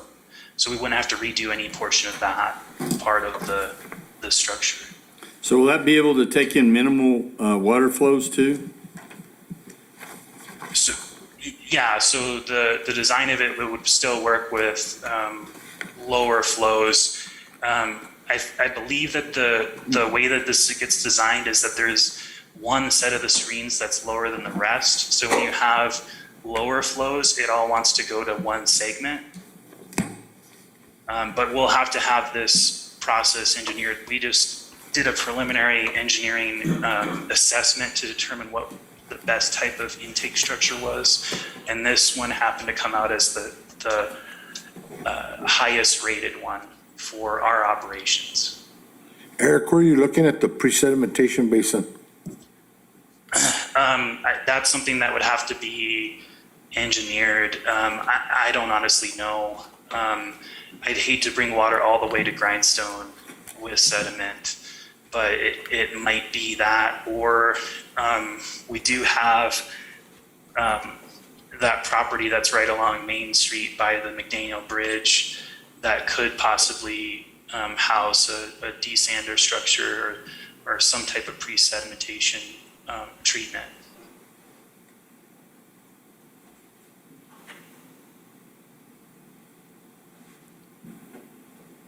Okay. Any questions? It's like a giant colander. Yeah. Good job, Eric. Okay, thank you, everyone.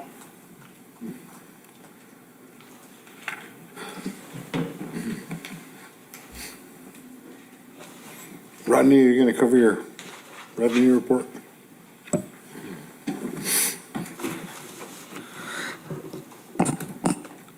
Mayor and councilors, I have a rough revenue report this year from the summer operations at Grindstone. To date, we've collected, and I'm going to combine this first number, includes the pool. It's roughly about $210,000, which includes the daily entries into the pool, pool parties, and lessons. The Grindstone parking with concessions and the water park is roughly about $155,000. To this point, it's lower than it was the first year, but what we've noticed is our attendants are not only at the Whibbit, but even parking in general at the lake has been lower than we had anticipated. Rain? You know, the rain had a lot to do with some of it, but I just think everything else is open, and so people aren't as concentrated in one place as they were in the past. We started off the summer, this does include some revenue from Alto. We were at Alto Lake charging for parking for the first couple weeks, but we didn't see the numbers where it required us to monitor the parking for safety. And so we stopped doing that. And I can't recall exactly what week, but ever since we have stopped, parking at Alto has been very manageable, not even close to capacity, which again is a good thing. I mean, there were points where we're at capacity, you're elbow to elbow fishing, so that's not always the best thing. But I know on the weekends it was pretty rainy all the month. And as soon as it cleared up on a Thursday, you couldn't get on the lake anywhere. It was packed, every parking spot. They opened up the overflow up at top of Grindstone. Yes. So and as Thunder Boomer came, everybody had to leave. And, so I know there are people that were tired of paying the entry and then having to leave or get out of the water. So I know some people just stayed away. So we have, and again, we mainly on Fridays and Saturdays, we've had to open up the campground parking, and some Sundays. But there's been not many days when we've been at capacity on the parking for grinds in the upper parking lot in the campground. Okay. So and then roughly our our expenditures on personnel up to this point are about $50,000. And that includes all of the pool and the water park staff, as well as the staffing from the other departments, which is mainly overtime. Wow, that seems pretty cheap. How many employees does that encompass? Around 25 employees. So that's on a what, a month average? That is for the full summer. 50,000. Yes, sir. So what happens when you don't pay them anything? That's what happens when you don't have a lot of people to pay. Yeah. Well, he said 25, and the total's 50,000. I know some of them are making $10 an hour. They're making more than that. And if they're putting in 30, 40 hours a week. And that's including the overtime too, that we're paid. And we have a few employees that doesn't include, that come out of the parks budget.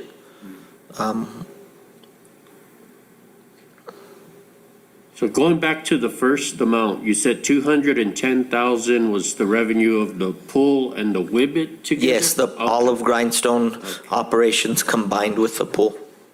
So when you say Grindstone operation, that does include the concession and parking? Yes, concession, parking, the water park, the boat Everything. permits. So really the total, because I wrote down two numbers, the 115,000. 150. 150,000 for parking and concession. So that really 60,000 for the pool. Yes, sir. Okay. And it seems like the pool is about right on target. That's what I was trying to figure out, because that's a lot for the pool.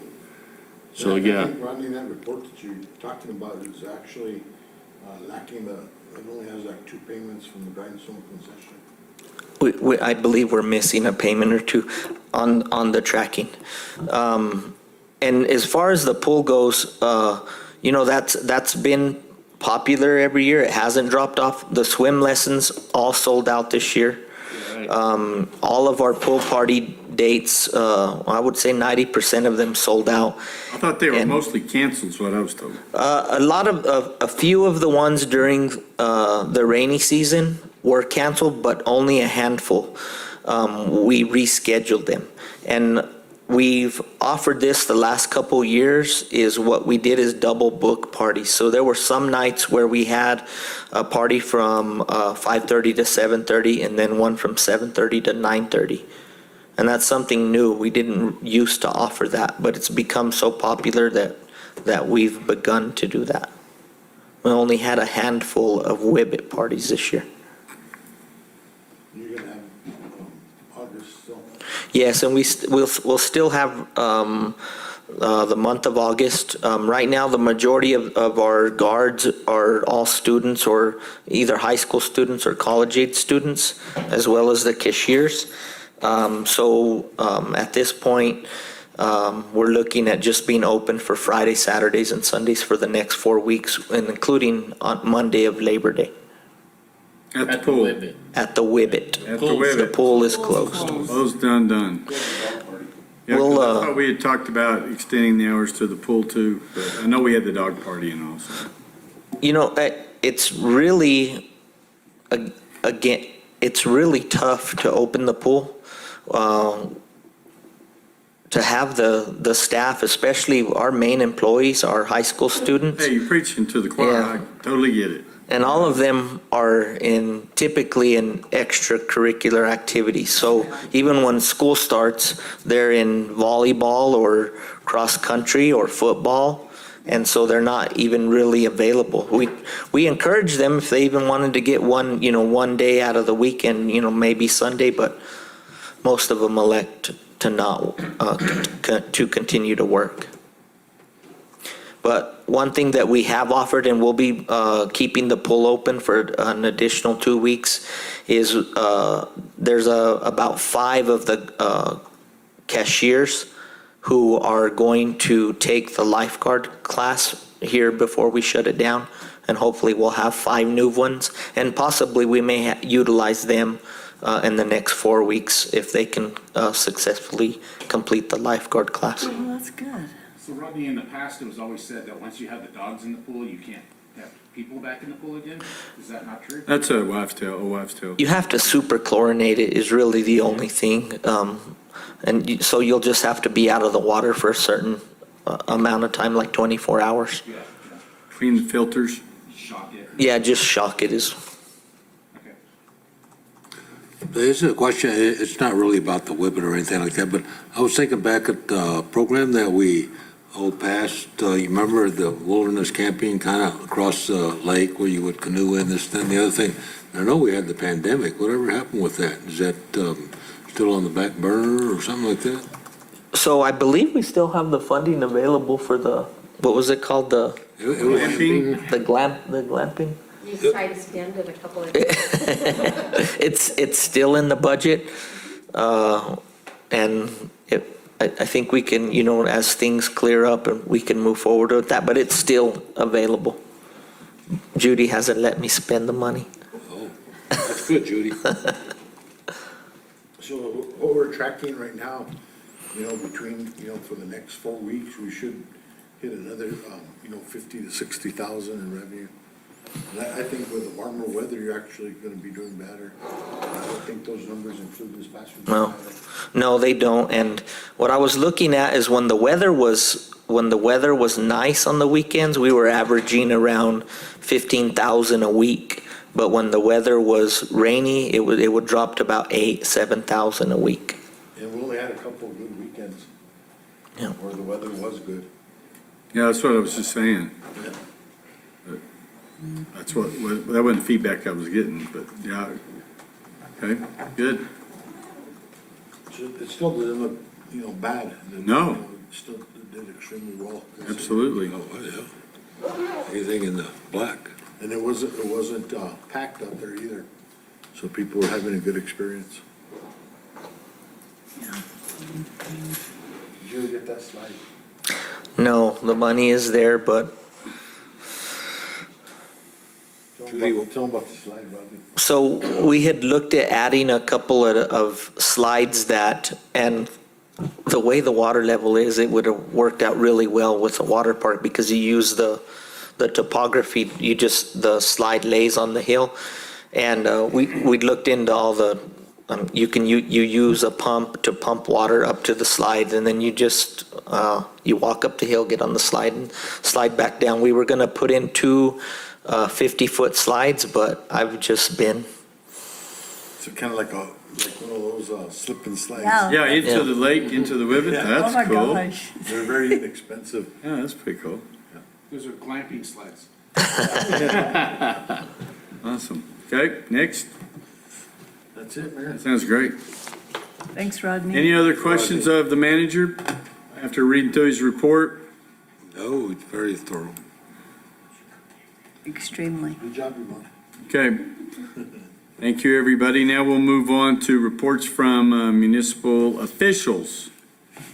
So we'll start ladies first. Susan? Oh, yeah, I just have a couple of things. One, thank all the departments for all their hard work. I know it's been a long summer, and so I'm just very proud of the way our employees work. And I love seeing the promotions from within.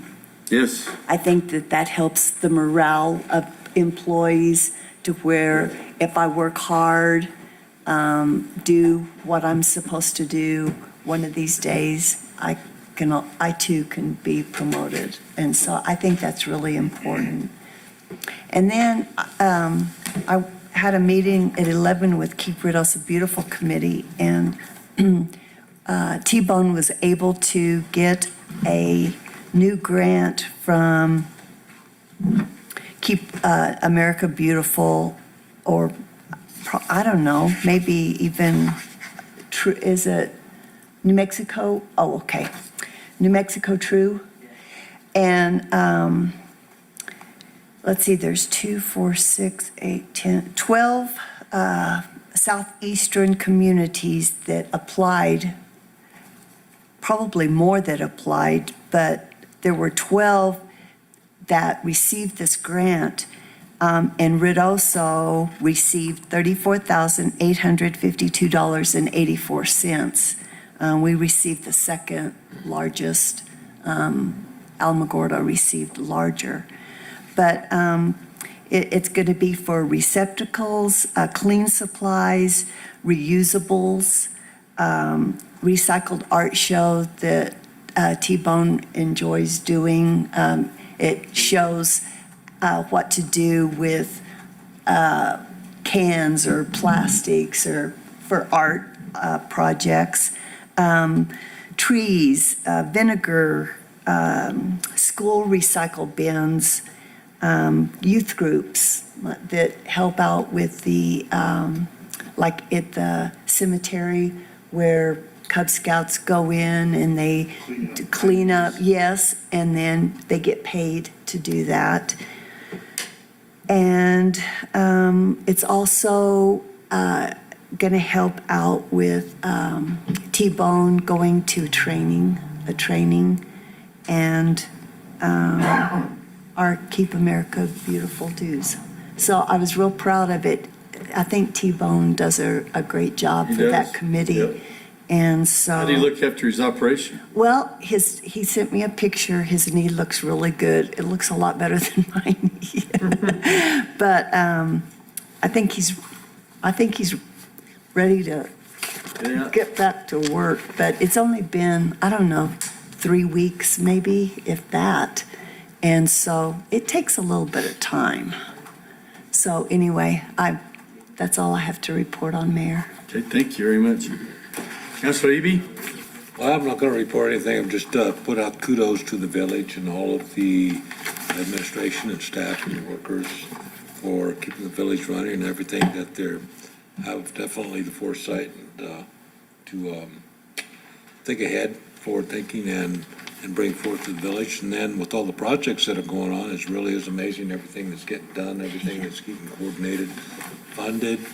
And then just looking at the master plans there now being, of course, those are down the road, but there's going to be quite a bit to decide and a lot going on in the future. And Ruidoso is a growing community in the sense of not only, not necessarily people, but quality of life, the events, what to do and so on. So everybody's keeping busy, so hats off to them. Agreed. Thank you. Mayor Pro Tem? Yes, sir, thank you. Speaking of T-Bone and Keep Ruidoso Beautiful, I just noticed them last week, the new benches in Midtown area. Yeah. You know, just the black thing, that's a sitting bench, those really came out really nice. And hopefully we'll keep continuing improving those. So yesterday afternoon, I got my time mixed up. I showed up at 3 o'clock at Wingfield Park thinking that law enforcement was at 3 o'clock. And when I got there, they said, no, it was at 1 and it ended at 3. And I said, oh, shoot. But I heard it was a good event, very well appreciated. I did get a little bit of brisket to take home, so. Good, wasn't it? So it was very good.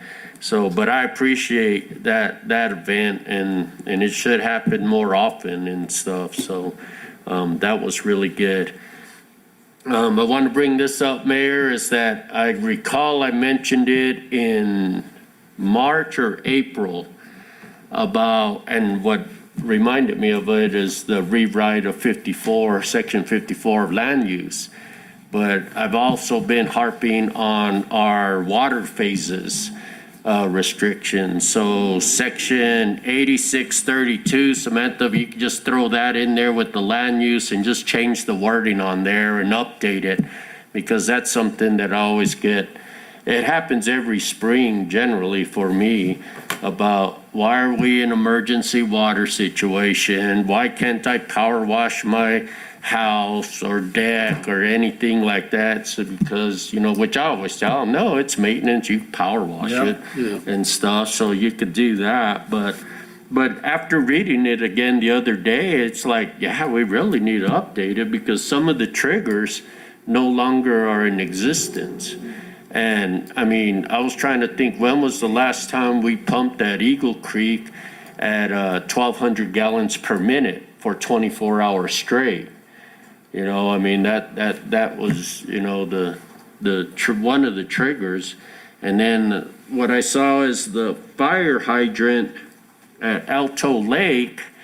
I always thought it was that one about halfway walking down there. No, but way back then, I think it was Mo, or maybe my brother told me, no, it was another fire hydrant that was over by the spillway. But that got removed a long time ago. So I don't know. I mean, if the fire hydrant is still using as the measuring stick there, then we'll never meet that level. So and we could leave it like that and says, well, look, we have one condition here. These are the things that I wanted to get addressed as we are in drought and continue to be in drought and have more realistic triggers that we can stand behind. So that, I just remembered that when we were talking about that. And then when Eric again mentioned about all the flood and debris coming in, all that debris on Grindstone Canyon Road, what's going to happen with that, or what are we doing with that? Mulch it and haul it off, I imagine, won't we? Yes, it's going to be hauled off, and that's Okay. part of the assessment that we're doing is we've stockpiled it, measured how much material we've taken out. And the expense will be filed in on our over $80,000 with state of emergency with state. And Yeah, so and so we're going to separate some of that woody debris, have it grinded and then hauled off. And we're gonna try to get, if local people wanna take some of the other, topsoil or sandy material or whatnot, we'll make it available to people as well. That'd be good. I know some people were asking about rocks. Yeah, that's what I got calls on. Can we take those rocks or pick out rocks that we want? The rocks, like the decorative rocks, we're wanting to keep ourselves. Yeah. Well, that's what I thought. I go, I don't know, but we got a lot of work. Says, Yeah, we got a lot of work that we could use them up in the canyon. Somebody took a bunch of them, but, we wanted to save it, so I think we're stockpiling some of that material separately, the good material that we're pulling out from the diversion. Yeah. Decorative river rock. Okay. Yeah, I just told him to call Rodney and he'll probably let you go get them, but blame it on Rod for all that rock being grunt. And then on that too, Rod, I was at the swimming pool probably 2/3 of the time it was open, and I always got good reviews.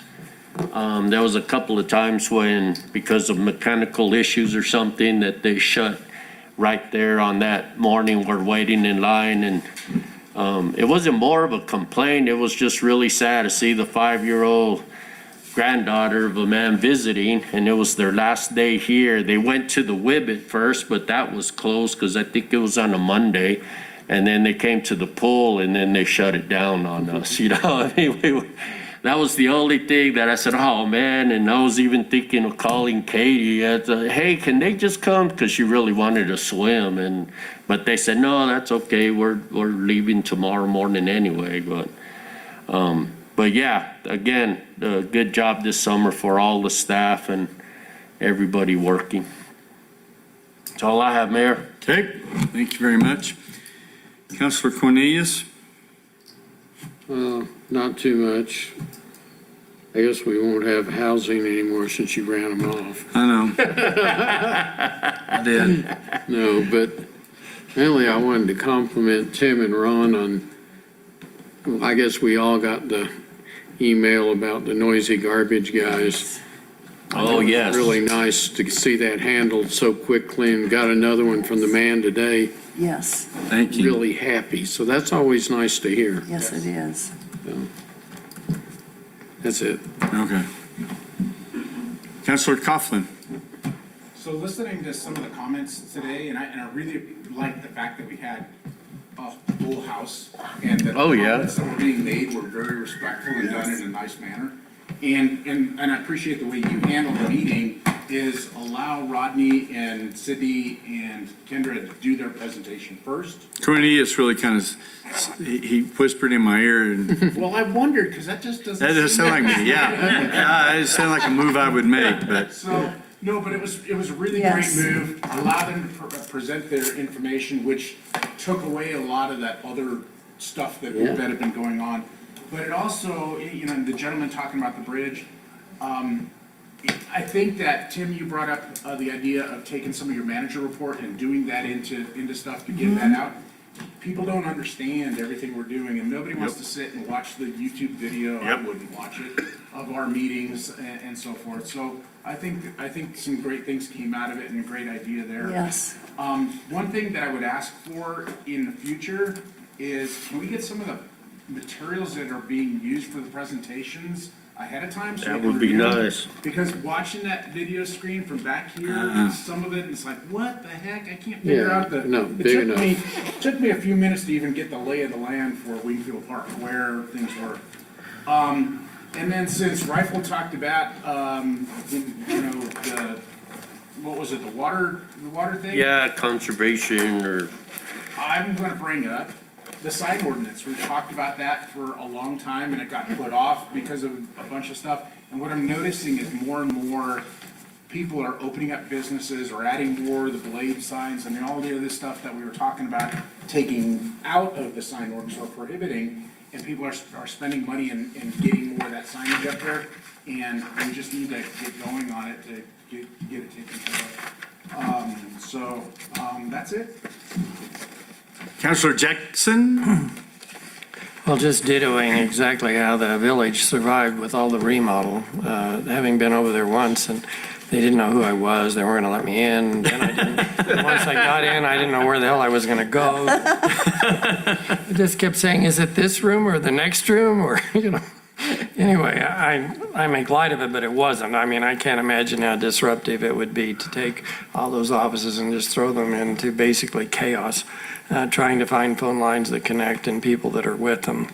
Lodgers tax is up, and what it reflects more to me than a metric is that actually business owners have told me they're having one of the best summers they've ever had, some even ever. And so it tells me we brought a lot of folks into the village and they're having a good time downtown, midtown. And then again, the street department never ceases to amaze me what they're able to pull off. More recently, having fixed that horrible area between Hall and Paradise Yes. Canyon. I mean, that was, it was the Cumberland Trail. But and now it doesn't shake me all over the seat, and I kind of miss that. And the other work that they do as well, and with the flood and the recovery of that was nothing short of a miracle to get that out. And when I saw the amount of debris that we had along Grindstone, and then also that huge pile next to the low water bridge there by the ball field, it's pretty amazing. That's all I have, Mayor. You guys, a good report, and I agree with everything that everybody said. And yes, I did run off Chelsea. According to them, it was, they'd spend $100,000. What are y'all going to do? And I just don't think that they had a big interest in the need that we were looking for. right? We're trying, the low income, that's needed too, but we have some of that housing. What is imperative, what we've heard from the businesses and the people, is we need people that are already working or that would be working, they need homes. People that are already making 36 to 70, 80,000 a year. and what can we do? So we're actively going out with RFP. We're going to talk to a few companies, I'm not going to name them, that we've had meetings with before, but we're getting very active on that. And so, yeah, I did get tired of the way he was talking down to Tim and us, and, it was ridiculous. That worked. Yeah. I don't think he ever got the point that his low income, we weren't there. No, and we had talked to him about that in previous meetings before, and he kept stressing that it was workforce housing. And so we were talking about how can they qualify if they're making 45? And then I used you as an example, your employee, and he still didn't understand it. Yeah. But he already had it in his mind made up. He was too busy thinking about, hold on just a minute, puts everybody on hold. And then he talks to his wife about logistics. They had family in town. Okay. That was kind of one of the things that did it for me. When everybody else was waiting. So anyway, good, bad, indifferent. I'm taking full responsibility because I lost my total patience. But that was just only a few days after Coughlin had pissed me off so bad. So I was still a little chapped after You that. got a pattern going. So I was still a little chapped Would about still that. be a good project with a different company. I agree, and I think that there's still that opportunity there. So I think you'll be backing out of that. he is backing out. He already told us to, send us an email. He didn't send it to me, that he was taking his toys, money, and going somewhere else. It works. Yep. So anyway, we'll be actively pursuing it. So I think that's about it. What do we have for closed session? Well, Mayor, from my perspective, he really kind of wanted us to say, yeah, we're going to give you a, conditional use permit. Yeah, we're going to give you $1 million. Yeah, we're going to. Yeah, and you do what you want to do, not what we're needing. Talk about, what he wanted to talk about. Yep. So I thought that was ridiculous. I did too. Yep. Mayor Crawford, we do have closed session items. Okay, can we get a motion to go into closed session, please? Mr. Mayor, I move that we moved into closed session for discussion of limited personnel matters, citing 1015-1H2 NMSA 1978. Item 2, discussion subject to the attorney-client privilege pertaining to threatened or pending litigation which the Village of Ruidoso is or may become a participant, citing 1015-1H7 NMSA 1978. And finally, number 3, discussion of the purchase, acquisition, and/or disposal of real property and/or water rights by the Village of Ruidoso, citing 1015-1H8 NMSA 7 SA 1978. Any action taken as a result of the closed session will be brought back into open session. Second. Go ahead, Okay. Tim. No, just us chickens. Okay, we have a motion, second roll call, please. Counselor Jackson? Aye. Counselor Letterman? Aye. Counselor Eby? Aye. Counselor Salas? Aye. Counselor Cornelius? Aye. Counselor Coughlin? Aye. All right, thank you, and everyone. We'll be